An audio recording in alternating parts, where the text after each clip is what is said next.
Hey guys, അപ്പോൾ ഇന്ന് ഞാൻ നിങ്ങൾക്ക് വേണ്ടി കൊണ്ടുവന്നിരിക്കുന്ന മൂവി 2024 ഒരു ഇന്തോനേഷ്യൻ സൈക്കോളജിക്കൽ ഹൊറർ ത്രില്ലർ മൂവിയായിട്ട് പുറത്തിറങ്ങിയ ഗ്രേവ് ടോർച്ചർ എന്ന് പറഞ്ഞിട്ടൊരു വേറെ ലെവൽ മൂവിയാണ് നമ്മളിന്ന് എക്സ്പ്ലെയിൻ ചെയ്യാൻ പോകുന്നത്.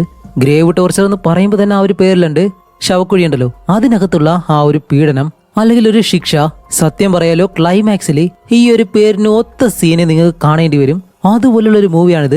അതുപോലെ ഈ ഒരു മൂവി നിങ്ങൾക്ക് കാണാൻ വേണ്ടിയിട്ട് മറ്റൊരു കാര്യം കൂടി ഞാൻ പറയട്ടെ. 2017 പുറത്തിറങ്ങിയ സാത്താൻ സ്ലേവ് എന്ന് പറഞ്ഞിട്ട് ഒരു ഇന്തോനേഷ്യൻ ഹൊറർ മൂവി നിങ്ങൾ കണ്ടിട്ടില്ലേ? ആ ഒരു മൂവി ഡയറക്ട് ചെയ്ത ജോക്കോ അൻവർ എന്ന് പറഞ്ഞിട്ട് അതേ ഡയറക്ടർ സംവിധാനം ചെയ്ത പുതിയ മൂവിയാണ് ഗ്രേവ് ടോർച്ചർ എന്ന് പറഞ്ഞിട്ട് ഈ ഒരു മൂവി. അപ്പൊ ആ ഒരു മൂവി നിങ്ങൾ എത്രത്തോളം ഇഷ്ടപ്പെടുന്നുണ്ടോ അതുപോലെ ഇഷ്ടപ്പെടും ഈ ഒരു മൂവിയും. ഈ മൂവിയിലെ അവസാനത്തെ 40 മിനിറ്റ് എന്റെ മോനെ ഒരു രക്ഷയുമില്ല എന്ന് പറഞ്ഞു കഴിഞ്ഞാല് അത്രയും നേരം കണ്ടുകൊണ്ടിരുന്ന എന്റെ ഒരു മൈൻഡ് ഉണ്ടല്ലോ, കുറച്ചു നേരത്തേക്ക് എന്തോ ഔട്ടായി പോയതുപോലെ. എന്താണ് സംഭവിച്ചത്? ആ ഒരു രീതിയിൽ എന്റെ മൈൻഡ് തന്നെ മാറ്റിക്കളഞ്ഞു. അതുപോലുള്ള ക്ലൈമാക്സ് ആണ്. അതുകൊണ്ട് ഞാൻ വൺ ലൈൻ പറഞ്ഞിട്ട് ഇൻട്രസ്റ്റ് കളയുന്നില്ല. ഹൊറർ മൂവി നിങ്ങൾക്ക് ഇഷ്ടമാണോ? ധൈര്യമായിട്ട് കയറി കണ്ടോ. ഒരുപാട് കാര്യങ്ങൾ നമുക്ക് കാണാനുണ്ട്. അതുകൊണ്ട് ചാനൽ സബ്സ്ക്രൈബ് ചെയ്ത് നേരെ വീഡിയോയിലേക്ക് പോയിക്കോ. അപ്പോൾ ഇനി എന്തായാലും നമുക്ക് നേരെ സ്റ്റോറിയിലേക്ക് പോകാം. അപ്പോ നമ്മുടെ ഈ മൂവിയുടെ സ്റ്റാർട്ടിംഗ് സീനില് ഒരു ബേക്കറി നടത്തുന്ന ഒരു ഫാമിലിയാണ് കാണിക്കുന്നത്. അതിലാണ് നമ്മുടെ ഈ മൂവിയിലെ ഹീറോയിനായിട്ടുള്ള സീത, അവളുടെ സഹോദരൻ ആദിൽ, പിന്നെ അച്ഛനും അമ്മയും. അപ്പൊ ഈ അച്ഛനും അമ്മയും നടത്തുന്നതാണ് ഈ ഒരു ബേക്കറി. അതുപോലെ സീതയുടെ അച്ഛനാണെങ്കിൽ ഈ നല്ലതുപോലെ കേക്ക്, ബ്രെഡ് ഇങ്ങനെയുള്ള കറികളൊക്കെ ഉണ്ടാക്കും. അതും നല്ല വെറൈറ്റി ആയിട്ട് ചില മൃഗങ്ങളുടെ എല്ലാം രൂപം വെച്ചിട്ട് അതിൽ ഈ മുതല, മീന് ഇങ്ങനെയുള്ള ബന്നുകളും കേക്കുകളെല്ലാം അയാൾ നല്ലതുപോലെ തന്നെ ഉണ്ടാക്കും. എന്നിരുന്നാലും കച്ചവടം അത്ര രീതിയിൽ നടക്കുന്നില്ല. അപ്പൊ ഈ ഒരു ബേക്കറി സാധനം ഉണ്ടല്ലോ, ഈ മുതലയുടെ ഷേപ്പിലുള്ള ആ ഒരു ബന്ന്, അത് കുട്ടിക്കാലത്ത് എന്റെ അച്ഛൻ ഒരുപാട് വാങ്ങിക്കൊണ്ട് വരുമായിരുന്നു. ഈ ഒരു മൂവി കണ്ടപ്പോഴേ നിങ്ങളോട് പറയണമെന്നുണ്ടായിരുന്നു, നിങ്ങൾ ഇതുപോലെ ഈ ഒരു മുതലയുടെ ഷേപ്പിലുള്ള ബന്നൊക്കെ കഴിച്ചിട്ടുണ്ടെങ്കിൽ ഇപ്പോഴും എവിടെയെങ്കിലും കിട്ടോ ഇല്ലയെന്ന് എനിക്ക് അറിയത്തില്ല. നിങ്ങൾ ആരെങ്കിലും അങ്ങനെ കഴിച്ചിട്ടുണ്ടെങ്കിൽ ഒന്ന് കമന്റ് ചെയ്തേക്കുക. അങ്ങനെ ഇവരുടെ ബേക്കറി അത്ര സക്സസ് ആയിട്ട് പോകാതിരിക്കാൻ കാരണം എന്താണെന്ന് വെച്ചാൽ ഇവരുടെ അടുത്തായിട്ട് തന്നെ ഒരു വിദേശ കമ്പനി വന്നിട്ട് ഈ ഡോണറ്റ്സ് ഉണ്ടല്ലോ അത് വിൽക്കാൻ തുടങ്ങി. അതുകൊണ്ട് തന്നെ ഈ ഒരു കേക്ക്, ബ്രെഡ് ഇങ്ങനെയുള്ള കാര്യങ്ങൾക്കൊന്നും ആളുകൾ അധികം വരാതെ അടുത്ത കടയിലാണ് പോകുന്നത്. എന്നിരുന്നാലും ഇവരുടെ കാര്യം ഇവർ നല്ലതുപോലെ തന്നെ ചെയ്യും. അതിലൊരു വിഷമമില്ല എന്നുള്ള രീതിയിലാണ് ഈ ഒരു ഫാമിലി കഴിയുന്നത്. അങ്ങനെ തങ്ങളുടെ അച്ഛന്റെ ആ ഒരു അവസ്ഥ ആദിലും സീതയും എപ്പോഴും പറഞ്ഞുകൊണ്ട് അതൊക്കെ എപ്പോഴെങ്കിലും ശരിയാവുമെന്നെല്ലാം സംസാരിച്ച് നിൽക്കുമ്പോഴത്തേക്കാണ് ആദിലിന്റെ കുറച്ച് സുഹൃത്തുക്കൾ അകത്തേക്ക് വന്നിട്ട് അവനിങ്ങനെ ഭീഷണിപ്പെടുത്തി സംസാരിക്കുന്നു. പക്ഷെ ആദിലാണെങ്കിൽ അത്ര പ്രതികരിക്കത്തില്ല. സീതേനെ കാട്ടി പ്രായം ഉണ്ടാവന്. എന്നിരുന്നാലും അവനൊരു പാവമാണ്. ഇത് കാണുമ്പോഴത്തേക്കും നമ്മുടെ സീതയാണ് ചെന്നിട്ട് അവരെ അവിടെ നിന്ന് ഓടിച്ചു വിടുന്നത്. അങ്ങനെ അത് കഴിഞ്ഞ് എല്ലാവരും അവരുടേതായിട്ടുള്ള ജോലികളെല്ലാം ചെയ്തുകൊണ്ടിരിക്കുന്ന അതേ സമയം ഇതിനകത്തേക്ക് ഒരാളിങ്ങനെ കയറി വരുന്നു. ഈ ബ്രെഡും കാര്യങ്ങളെല്ലാം ഇങ്ങനെ ചോദിക്കുമ്പോൾ ഇവരുടെ ഫേവറേറ്റ് ആയിട്ടുള്ള ബ്രെഡും മറ്റു കാര്യങ്ങളൊക്കെ ഇങ്ങനെ കാണിച്ചു കൊടുത്തിട്ട് അതിന്റെ വിലയെല്ലാം ഇങ്ങനെ പറയാണ്. അതേസമയം അതിൽ നോക്കുമ്പോൾ വെളിയിൽ ഒരാള് ഹെഡ്സെറ്റ് വെച്ചിട്ട് എന്തോ പാട്ട് കേൾക്കുന്നത് പോലെ കുറെ നേരം ഇങ്ങനെ നോക്കി നിന്ന് അയാൾ പതിയെ ഈ ഒരു ഷോപ്പിനകത്തേക്ക് കയറി വരികയാണ്. എന്നിട്ട് നേരെ ആദിലിന്റെ അടുത്തേക്ക് നടന്നു വരുമ്പോൾ അവനാണെങ്കിലും ബ്രെഡ് എടുത്ത് കാണിച്ചിട്ട് ഇത് നല്ല ചൂടാണ്, ഇപ്പോഴും ഉണ്ടാക്കിയതല്ലെന്ന് പറയുമ്പോൾ അയാളാണെങ്കിൽ അത് വാങ്ങാൻ തയ്യാറല്ല. അയാൾ പെട്ടെന്ന് ചുമക്കാൻ തുടങ്ങും. അപ്പോഴേക്കും അതിൽ കുറച്ച് വെള്ളം എടുത്ത് കൊടുത്തിട്ട് ഇത് കുടിച്ചോ, കുഴപ്പമൊന്നുമില്ല എന്ന് പറയുന്നതും അയാൾ അത് കുടിച്ചിട്ട് ആദിലിനോട് പറയുന്നത് എന്താണെന്ന് വെച്ചാല്, ആദ്യം എനിക്ക് നല്ല സംശയം ഉണ്ടായിരുന്നു, അത് മനസ്സിലാക്കുന്നത് വരെ. പിന്നീട് എനിക്ക് അത് സത്യമാണെന്ന് മനസ്സിലായി. അത് ഞാൻ സ്വയം രേഖപ്പെടുത്തിയപ്പോ എന്നും പറഞ്ഞിട്ട് അവൻ കേട്ടുകൊണ്ടിരിക്കുന്ന ആ ഒരു ടേപ്പിൽ നിന്നും കാസറ്റ് ഉണ്ടല്ലോ അതെടുത്ത് ആദിലിന്റെ നേർക്ക് ഇങ്ങനെ നീട്ടുകയാണ്. എന്നിട്ട് പറയും, ഞങ്ങൾ എല്ലാവരും അല്ലാഹുവിനോട് അഭയം തേടുന്നു, അതുകൊണ്ട് ദൈവത്തിന്റെ വഴിയിൽ മാത്രം മരിക്കാൻ ശ്രമിക്കുക. അങ്ങനെയാണെങ്കിലേ നമുക്ക് യുദ്ധം ചെയ്ത് ജയിക്കാൻ കഴിയൂ. നീ ഒരിക്കലും പുറത്തു പോകരുത്, അത് അപകടമാണ് എന്നും പറഞ്ഞിട്ട് അവൻ വെളിയിലേക്ക് ഇറങ്ങി പോകുന്നു. അതിലൊന്നും മനസ്സിലാവുന്നില്ല ഇവൻ എന്താ ഇങ്ങനെ പറഞ്ഞിട്ട് പോകുന്നതെന്ന്. അതേസമയം തന്നെ ഈ ഷോപ്പിനകത്തേക്ക് ഒരു ലേഡിയും അതേപോലെ തന്നെ വേറൊരുത്തനും വന്നിട്ട് അവർ രണ്ടുപേരും എന്തോ വഴക്കിടാണ്. എന്നിട്ട് പറയുന്നത് നീ ആദ്യം പോ, ഇല്ല നീ ആദ്യം പോകുന്നെല്ലാം പറയുന്ന സമയത്ത് സീതയുടെ അമ്മയാണെങ്കിലോ അവര് പറയുന്ന കാര്യം എന്താണ് ശ്രദ്ധിക്കാൻ വരുന്ന സമയം അവിടെ സാധനം വാങ്ങിക്കാനായിട്ട് വന്ന ഒരാളുണ്ട്. അയാൾ പെട്ടെന്ന് ഇവരുടെ ക്യാഷ് കൗണ്ടർ ഉണ്ടല്ലോ അതിൽ നിന്നും കുറച്ച് പൈസ ഇങ്ങനെ എടുക്കാണ്. അപ്പൊ ഇത് കണ്ട് നമ്മുടെ സീത പെട്ടെന്ന് അയാളുടെ കയ്യിൽ കയറി പിടിക്കുമ്പോൾ അയാൾ പറയുന്നുണ്ട്, ഞങ്ങൾക്ക് തിരിച്ച് ട്രെയിനിൽ പോകാനായിട്ടുള്ള ആ ഒരു പണം മാത്രമേ ഞാൻ എടുത്തിട്ടുള്ളൂ, അതുകൊണ്ട് ദയവ് ചെയ്ത് ഇതിന് നീ സമ്മതിക്കണമെന്ന് പറയുമ്പോൾ അവൾ അങ്ങനെ വിടാതെ നിൽക്കുകയാണ്. അപ്പോഴേക്കും അയാൾ പെട്ടെന്ന് അവളുടെ കൈ തട്ടി മാറ്റിയിട്ട് ഇവര് മൂന്നുപേരായിട്ടും വെളിയിലേക്ക് ഇറങ്ങി പോകുന്നു. ആ ഒരു സമയമാണ് നമ്മുടെ സീത പെട്ടെന്ന് ആദിലിനോട് ചെന്ന് ഈ ഒരു കാര്യം പറയുമ്പോഴത്തേക്കും നേരത്തെ ഒരാൾ വന്ന് സംസാരിച്ച ആ ഒരു കാര്യം കേട്ട് ആദില് ഒന്നും ചെയ്യാതെ അങ്ങനെ നിൽക്കാണ്. അതുപോലെ അവനൊരു പാവമാണല്ലോ, അതുകൊണ്ട് അവനൊന്നും ചെയ്യത്തില്ല. അപ്പൊ ഈ ഒരു കാര്യം സീത അവളുടെ അച്ഛനോട് പറയും. അച്ഛൻ ഇതുപോലെ ഒരാൾ നമ്മുടെ പൈസ എടുത്തിട്ട് പോയി എന്നിങ്ങനെ പറയുമ്പോൾ അവളുടെ അച്ഛനാണെങ്കിൽ അയാളുടെ പുറകെ ചോദിക്കാനായിട്ട് പോവാണ്. അതേസമയം അവളുടെ അമ്മ വന്ന് ചോദിക്കുമ്പോൾ അമ്മയുടെ കാര്യം പറയുന്നതും അവരമ്മയും പതിയെ വെളിയിലേക്ക് ഇറങ്ങി വന്നിട്ട് ഇവര് രണ്ടുപേരും അയാളുടെ പുറകെ നടന്നു പോകുന്നതും അവര് മൂന്നുപേരും രക്ഷപ്പെട്ട് പോകാനായിട്ട് ഇങ്ങനെ നിൽക്കാണ്. അതേസമയം കാണിക്കുമ്പോ പെട്ടെന്ന് ആ ഒരു സ്ഥലം അങ്ങ് പൊട്ടിത്തെറിക്കുന്നു. എന്താണെന്ന് വെച്ചാല് നേരത്തെ ആദിലിനോട് സംസാരിച്ചിട്ട് പോയല്ലോ ഒരുത്തൻ, അവനൊരു മനുഷ്യ ബോംബായിട്ട് പ്രവർത്തിച്ച് സ്വയം പൊട്ടിത്തെറിക്കുമായിരുന്നു. അതില് നമ്മുടെ സീതയുടെ അച്ഛനും അമ്മയും അതേപോലെ തന്നെ അവിടെ നിന്ന് ആ ഒരു 3 പേരും മരിക്കുകയും ചെയ്തു. അങ്ങനെ ഇവർ രണ്ടുപേരും സ്റ്റേഷനിൽ നിൽക്കുമ്പോഴത്തേക്കാണ് ആ ന്യൂസ് കാണുന്നത്. ഇതേപോലെ നമ്മുടെ ആദിലിനോട് സംസാരിച്ചല്ലോ ആ ഒരാളാണ് സ്വയം ഒരു ചാവേറായിട്ട് മാറി അവിടെ വന്ന് പൊട്ടിത്തെറിച്ചതെന്നും അപ്പൊ അതിലാണെങ്കിലും പെട്ടെന്ന് അവന്റെ കയ്യിലുള്ള ആ ഒരു ക്യാസറ്റ് എടുത്ത് സീതയെ കാണിച്ചിട്ട് അവളോട് പറയുന്നുണ്ട്, ഇതെനിക്ക് അയാൾ തന്നതാണ്, പക്ഷെ എന്തിനാണെന്ന് എനിക്ക് അറിയത്തില്ല എന്ന് പറയുമ്പോൾ പോലീസ് അവിടേക്ക് കയറി വരുന്നതും അവൾ ആ ഒരു ക്യാസറ്റ് ഒളിപ്പിച്ചു വെക്കും. എന്നിട്ട് പോലീസ് വന്ന് ഇവരോട് കാര്യമെല്ലാം പറഞ്ഞ് നിങ്ങളുടെ ഷോപ്പിലേക്ക് വന്ന ആള് നിങ്ങളോട് എന്തെങ്കിലും പറഞ്ഞു എന്നല്ല ചോദിക്കുമ്പോൾ ഈ ക്യാസറ്റ് കൊടുത്ത കാര്യം മാത്രം ഇവർ പറയത്തില്ല. അങ്ങനെ പോലീസുകാർ അവിടെ നിന്ന് പോകുന്നതും സീത പെട്ടെന്ന് എഴുന്നേറ്റ് പോകുമ്പോൾ അതിൽ ചോദിക്കുന്നുണ്ട്, നീ എങ്ങോട്ടാ പോകുന്നേ ചോദിക്കുമ്പോൾ അവൾ പെട്ടെന്ന് ഇവർ ഈ മരിച്ചു കിടക്കുമല്ലോ എല്ലാവരുടെ ശരീരം വെച്ചേക്കുന്ന ആ ഒരു ഭാഗത്തേക്ക് നടന്നു ചെല്ലുന്നതും പെട്ടെന്ന് ഈ രക്തത്തിൽ ചവിട്ടി കാല് വഴുതി താഴേക്കൊന്ന് വീഴും. അവളുടെ അച്ഛനാണ് അടുത്ത് കിടക്കുന്നത്. അത് കണ്ട് പേടിച്ചിട്ട് അവൾ ആ ഒരു ക്യാസറ്റ് എടുത്ത് ആദിലിനെയും കൂട്ടി നേരെ വീട്ടിലേക്ക് പോവാണ്. വീട്ടിലേക്ക് പോയിട്ടാണ് അവൾ പറയുന്നത് അയാൾ എന്തിനാണ് അങ്ങനെ ചെയ്തതെന്നുള്ള കാരണം എന്തായാലും ഇതിലുണ്ടാവും എന്നും പറഞ്ഞിട്ട് അവർ ക്യാസറ്റ് കൊണ്ടുവന്ന് അത് പ്ലേ ചെയ്ത് കേൾക്കുന്നതും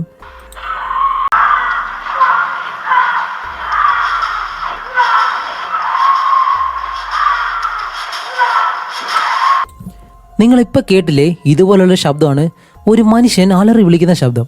അങ്ങനെ അത് കഴിഞ്ഞിപ്പോൾ അടുത്ത സീനിൽ കാണിക്കുമ്പോൾ ഒരു സ്കൂളിലാണ് ഈ മുസ്ലിം കുട്ടികൾ പഠിക്കുന്ന സ്കൂളുണ്ടല്ലോ, അവിടെ ഇപ്പോൾ ദൈവത്തിനെ പറ്റി എന്നുള്ള കാര്യം ഇങ്ങനെ പഠിപ്പിച്ചുകൊണ്ടിരിക്കുകയാണ്. പക്ഷെ ഇവിടെയാണ് മറ്റൊരു കാര്യം, സീതയുടെ അച്ഛനും അമ്മയും മരിച്ചതിന് ശേഷം അവൾക്കൊരിക്കലും ദൈവത്തിനോട് വിശ്വാസമില്ല. കാരണം ദൈവത്തിന്റെ പേര് പറഞ്ഞുകൊണ്ടാണ് ഒരുത്തം വന്ന് അവിടെ ചാവേറായിട്ട് മരിച്ച് അവളുടെ അച്ഛനും അമ്മയും മരണപ്പെട്ടത്. അങ്ങനെയുള്ള ദൈവത്തിൽ അവൾ ഒരിക്കലും വിശ്വസിക്കില്ല. ദൈവം ഒരിക്കലും ഇല്ലാന്നാണ് അവൾ പിന്നീട് വിശ്വസിക്കാൻ തുടങ്ങുന്നത് തന്നെ. അപ്പൊ ആ ഒരു ടീച്ചറാണെങ്കിലും സീതയോട് ചോദിക്കും, ആരാണ് നിന്റെ ദൈവം എന്ന് ചോദിക്കുമ്പോൾ അവൾ അതിന് മറുപടി പറയത്തില്ല. അപ്പൊ ആ ഒരു ടീച്ചർ പറയും, അപ്പൊ നിനക്ക് ഉത്തരം അറിയില്ല എന്നുണ്ടെങ്കിൽ മരണശേഷം നിനക്ക് എന്ത് ശിക്ഷയാണ് കിട്ടാൻ പോകുന്നതെന്ന് അറിയോ? ആദ്യം തന്നെ നിന്റെ ശവക്കുഴി ചെറുതായിരിക്കും. അത് കഴിഞ്ഞ് നിങ്ങളുടെ വാരിയെല്ലുകൾ ഒടിഞ്ഞു മടങ്ങി ഒരു വല്ലാത്ത ഭീകരത തന്നെ നിങ്ങൾ അനുഭവിക്കും. അപ്പോൾ വീണ്ടും ഒരു ചോദ്യം വരും, ആരാണ് നിങ്ങളുടെ പ്രവാചകൻ, ആരാണ് നിങ്ങളുടെ ദൈവം? വിശ്വാസമില്ലാത്തവർക്ക് ഒരിക്കലും ഉത്തരം പറയാൻ പോലും കഴിയില്ല. ആ ഒരു സമയത്ത് നിനക്ക് കിട്ടുന്ന ശിക്ഷ എന്താണെന്നറിയോ? ആ ഒരു സമയത്ത് വീണ്ടും നിന്നെ ഉപദ്രവിക്കാൻ തുടങ്ങും. ആദ്യം നിന്റെ മാംസം മുഴുവൻ ഒരു വലിയ കൂറ്റൻ ചുറ്റിക കൊണ്ട് അടിച്ചു തകർക്കും. അത് കഴിഞ്ഞ് നിങ്ങളുടെ നേരെ കല്ലെറിയും. പിന്നീട് പാമ്പുകൾ വന്ന് നിങ്ങളുടെ മാംസം മുഴുവൻ കൊത്തി മുറിക്കും. അത് കഴിഞ്ഞ് നിങ്ങളൊരു തീ കട്ടിലേക്ക് കിടക്കും എന്നെല്ലാം പറയുമ്പോഴത്തേക്കും സീത ചോദിക്കും, അല്ല നരകത്തിലെ ശിക്ഷ ഉണ്ടെങ്കിൽ പിന്നെ ഇതിനെ ശവക്കുഴിയിൽ വെച്ചിട്ട് ഞങ്ങളെ ശിക്ഷിക്കുന്നേ? അപ്പൊ അതിന് മറുപടി ആ ഒരു ടീച്ചറിന് പറയാൻ കഴിയത്തില്ല. ടീച്ചർ പറയും, അത് ആവശ്യമില്ലാത്തൊരു ചോദ്യമാണ്, ഈ ചോദ്യത്തിന് ഒരിക്കലും ഉത്തരം പറയാൻ കഴിയത്തില്ല, നീ ഒരു തെറ്റായിട്ടുള്ള ചോദ്യമാണ് ചോദിച്ചിട്ടുള്ളത്. അപ്പൊ അവള് ചോദിക്കും, അതെന്താ അങ്ങനെ? അപ്പൊ അവർക്ക് അതിന് ഉത്തരം പറയാൻ കഴിയാത്തത് കൊണ്ട് തന്നെ അവര് പറയും, നിന്നെ പോലെ ഒരുപാട് പേര് ഞാൻ കണ്ടിട്ടുണ്ട്, നീ ദൈവത്തിൽ വിശ്വസിക്കുക, അങ്ങനെയാണെങ്കിൽ നിനക്ക് മരണശിക്ഷ നല്ലത് മാത്രമേ കിട്ടൂ എന്നെല്ലാം പറയുമ്പോൾ അപ്പോഴും നമ്മുടെ സീത അതിനെതിരായിട്ട് തന്നെയാണ് സംസാരിക്കുന്നത്. അങ്ങനെ സീതയെ ഒരുപാട് നേരം ഉപദേശിച്ച് അത് കഴിഞ്ഞ് സീത ഇപ്പോൾ ആ ഒരു ക്ലാസ് കഴിഞ്ഞിട്ട് നേരെ വെളിയിലേക്ക് വന്ന് അടുത്തുള്ളൊരു കാടിനകത്തേക്കാണ് ഓടിക്കയറുന്നത്. കാണിക്കുമ്പോഴത്തേക്ക് അതിനകത്ത് അവളുടെ സഹോദരൻ ആദിൽ നിൽപ്പുണ്ട്. എന്താണെന്ന് വെച്ചാല് ഇവരുടെ അച്ഛനും അമ്മയും മരിച്ചതിന് ശേഷം ഇവരുടെ അങ്കിള് ഇവരെ രണ്ടുപേരെ കൊണ്ട് ഈ ഒരു സ്കൂളിലാക്കി. അതുപോലെ ഈ സ്കൂളിൽ നിൽക്കുന്നത് ഇവർക്ക് രണ്ടുപേർക്കും ഇഷ്ടമല്ല. പ്രത്യേകിച്ച് നമ്മുടെ സീതയ്ക്ക്. അവൾക്കാണെങ്കിൽ അവളുടെ അച്ഛനും അമ്മയും കൊന്ന ആ ഒരാള് എന്തിനു വേണ്ടിയിട്ടാണ് ഈ ഒരു കാര്യം ചെയ്തത്, ദൈവത്തിൽ വിശ്വസിച്ചാണ് അയാൾ ആ ഒരു കാര്യം ചെയ്തതെങ്കിൽ ദൈവം ഇല്ലാന്ന് തെളിയിക്കാൻ വേണ്ടിയിട്ടാണ് സീത ശ്രമിക്കുന്നത്. അതിനു വേണ്ടിയിട്ട് അയാൾ എന്തിനു വേണ്ടിയിട്ടാണ് ഇതെല്ലാം ചെയ്തതെന്ന് അവൾക്ക് മനസ്സിലാകണം. അതുമല്ല ഈ ഒരു സ്ഥലത്ത് നിന്ന് ഇവർക്ക് രക്ഷപ്പെട്ട് പോയാൽ അത് ചെയ്യാൻ കഴിയൂ. അതുകൊണ്ട് തന്നെ ആദിലിനെ വിളിച്ച് നടന്നു പോകുമ്പോൾ അതിൽ പറയുന്നുണ്ട്, നമുക്ക് ഇവിടെ നിന്ന് രക്ഷപ്പെട്ട് പോകണോ, ഇവിടെ നല്ല ഫുഡുണ്ട്, നല്ലൊരു ജീവിതമുണ്ട്, വെറുതെ നമ്മൾ പോയിട്ട് എന്താ ചെയ്യാൻ പോകുന്നത് ചോദിക്കുമ്പോൾ അവൾ പറയും, അച്ഛനും അമ്മയ്ക്കും വേണ്ടിയിട്ടാണ് ഞാൻ ഇത് ചെയ്യുന്നത്, എനിക്ക് കാരണം കണ്ടുപിടിച്ചേ പറ്റൂ. അപ്പൊ അതിൽ പറയും, നമുക്ക് ഇവിടെ നിന്ന് പോകാനായിട്ട് ഈ ഒരു തുരങ്കം മാത്രമേ ഉള്ളൂ, വെളിയിലേക്ക് പോകാനായിട്ടാണെങ്കിൽ അല്ലാതെ രാത്രി മാത്രമേ പോകാൻ കഴിയൂ, അത് ഗേറ്റ് വഴി, അവിടെയാണെങ്കിൽ കാവൽക്കാരുണ്ട്. ഇപ്പൊ ഈ ഒരു തുരങ്കം വഴി നമുക്ക് പോണോ? ഇതിനകത്താണെങ്കിൽ പ്രേതം ഉണ്ടെന്ന് പറയുന്നുണ്ട്, ഇതിനകത്തൂടെ പോയവരെല്ലാം ഒരിക്കലും തിരിച്ചു വന്നിട്ടില്ല എന്ന് പറയുന്നുണ്ട്. എനിക്ക് നല്ല പേടിയാവുന്നുണ്ടെന്നെല്ലാം പറയുമ്പോൾ സീതയ്ക്കാണെങ്കിൽ ഈ ഒരു പ്രേതത്തിലും ദൈവത്തിലൊന്നും വിശ്വാസം ഇല്ലാത്തത് കൊണ്ട് തന്നെ അവള് ആദ്യം ഒന്നും സംസാരിക്കാതെ നേരെ അതിനകത്തേക്ക് തന്നെ നടന്നു പോവാണ്. അപ്പോൾ വേറെ വഴിയില്ലാതെ നമ്മുടെ ആദിലും അവളുടെ പുറകെ തന്നെ പോകുന്നുണ്ട്. കുറെ ദൂരം ചെല്ലുമ്പോഴത്തേക്കും നല്ല ഇരുട്ടാണ്. അപ്പോഴത്തേക്കും ആദില് അവന്റെ കയ്യിലൊരു ടോർച്ച് ഉണ്ടായിരുന്നു. അപ്പൊ ഇതെവിടുന്ന് എടുത്തതെന്ന് ചോദിക്കുമ്പോൾ അവൻ പറയും, ഇത് ഞാൻ വീട്ടിൽ നിന്ന് വരുമ്പോൾ കൊണ്ടുവന്നതാ, കുറെ നാളെ യൂസ് ചെയ്തിട്ട് എന്നും പറഞ്ഞിട്ട് കുറച്ചു നേരം തന്നെ അടിക്കുമ്പോഴത്തേക്കും അതിന്റെ പവർ കഴിഞ്ഞുപോയി. അങ്ങനെ അകത്തേക്ക് പോകും തോറും നമ്മുടെ ആദിലാണെങ്കിൽ നല്ല പേടിയുണ്ട്. സീത, എനിക്ക് ശ്വസിക്കാനായിട്ട് ബുദ്ധിമുട്ടുണ്ട്. സീത പറയും, അത് ഓക്സിജൻ കുറവാണ്, കുഴപ്പമില്ല, കുറച്ചു ദൂരം പോയാൽ മതിയല്ലോ എന്നും പറഞ്ഞിട്ട് കുറെ മുന്നിലേക്ക് നടന്ന് ഇങ്ങനെ പോയിട്ട് പെട്ടെന്ന് ആദിലിനോട് സംസാരിക്കുമ്പോൾ അവന്റെ ഒച്ചയെന്ന് കേൾക്കുന്നില്ല. പെട്ടെന്ന് തിരിഞ്ഞു നോക്കുമ്പോൾ അവനെ കാണാനില്ല. അവൻ അവളുടെ പുറകെ വന്നില്ലാന്ന് തോന്നുന്നു. അപ്പോഴേക്കും സീതയാണെങ്കിലും, ആദിൽ നീ എവിടെയാണെന്ന് ഇങ്ങനെ ചോദിച്ചു അവിടെ നിൽക്കുന്ന സമയത്ത് ആദില് സത്യം പറഞ്ഞാൽ പേടിച്ചിട്ട് ഇവിടെ തന്നെ നിൽക്കാണ്. ആ ഒരു ടോർച്ചിന് വിളിച്ചില്ലാത്തത് കൊണ്ട് അവൻ അവിടെ നിന്ന് സീതയെ വിളിക്കുന്നു. അവളാണെങ്കിലോ തിരിച്ച് ആദിലെന്ന് വിളിക്കുന്നു. രണ്ടുപേർക്കും കാണാനും കഴിയുന്നില്ല. അങ്ങനെ നിൽക്കുന്ന സമയത്താണ് സീതയുടെ പുറകിൽ എന്തോ ശബ്ദം കേട്ട് അവള് തിരിഞ്ഞു നോക്കുമ്പോ കാണിക്കുമ്പോ ഒരു ചെറിയ പയ്യൻ അവിടെ ഇരുന്നിട്ട് പെട്ടെന്ന് എഴുന്നേൽക്കുമ്പോ സീത ചോദിക്കുന്നുണ്ട്, ആരാ നീ? നീ ആരാ? നിന്റെ പേരെന്താ ചോദിക്കുന്നതും അവൻ പെട്ടെന്ന് എഴുന്നേറ്റിട്ട് ഇസ്മായിൽ എന്ന് പറഞ്ഞിങ്ങനെ തിരിയുന്നതും ഇതിനു മുന്നേ ഈ ഗുഹയ്ക്കകത്ത് കയറി മരിച്ച ഒരു ചെറിയ പയ്യനായിരുന്നു അത്. അവനെ കണ്ട് നമ്മുടെ സീതയാണെങ്കിലും പെട്ടെന്ന് തിരിച്ചു നടക്കാൻ തുടങ്ങും. അങ്ങനെ ഓടി ഓടി തിരിച്ച് വെളിയിലേക്ക് വരുമ്പോൾ ആദിലിന്റെ അടുത്ത് ആ ഒരു സ്കൂളിലെ അധ്യാപികയും അതേപോലെ തന്നെ കുട്ടികളും എല്ലാവരും നിൽപ്പുണ്ട്. സീത രക്ഷപ്പെട്ടു പോകാനായിട്ട് ശ്രമിച്ച കാര്യം ഇവരെല്ലാവരും അറിഞ്ഞു. അങ്ങനെ സീതയെ നേരെ തിരിച്ചു കൊണ്ടുവന്നിട്ട് ഉമയ എന്ന് പറഞ്ഞിട്ടൊരു ടീച്ചറുണ്ട്. അവർക്കാണെങ്കിൽ സീതയെ നല്ല ഇഷ്ടമാണ്. അതുകൊണ്ട് തന്നെ സീതയോട് പറയും, സീത നീ ഇങ്ങനെയൊന്നും ചെയ്യരുത്, ഇതെല്ലാം ദൈവത്തിന്റെ പരീക്ഷണമാണ്. അതുമല്ല നീ ഇന്ന് എന്തായാലും ചെയ്ത ഈ ഒരു തെറ്റിന് ഈ ഒരു ഹിജാബ് ധരിച്ചേ പറ്റുള്ളൂ എന്ന് പറഞ്ഞിട്ട് ആ ഒരു വെള്ള ഹിജാബ് എടുത്ത് മാറ്റി ഒരു ചുവന്ന കളർ ഹിജാബ് എടുത്താണ് തലയിൽ ഇങ്ങനെ വെക്കുന്നത്. കാരണം അവൾ തെറ്റ് ചെയ്തെന്നുള്ള കാര്യം മറ്റുള്ളവരെ അറിയാൻ വേണ്ടിയിട്ടാണ്. അത് അവൾക്കൊരു ശിക്ഷയായിട്ട് കൊടുക്കുന്നതാണ്.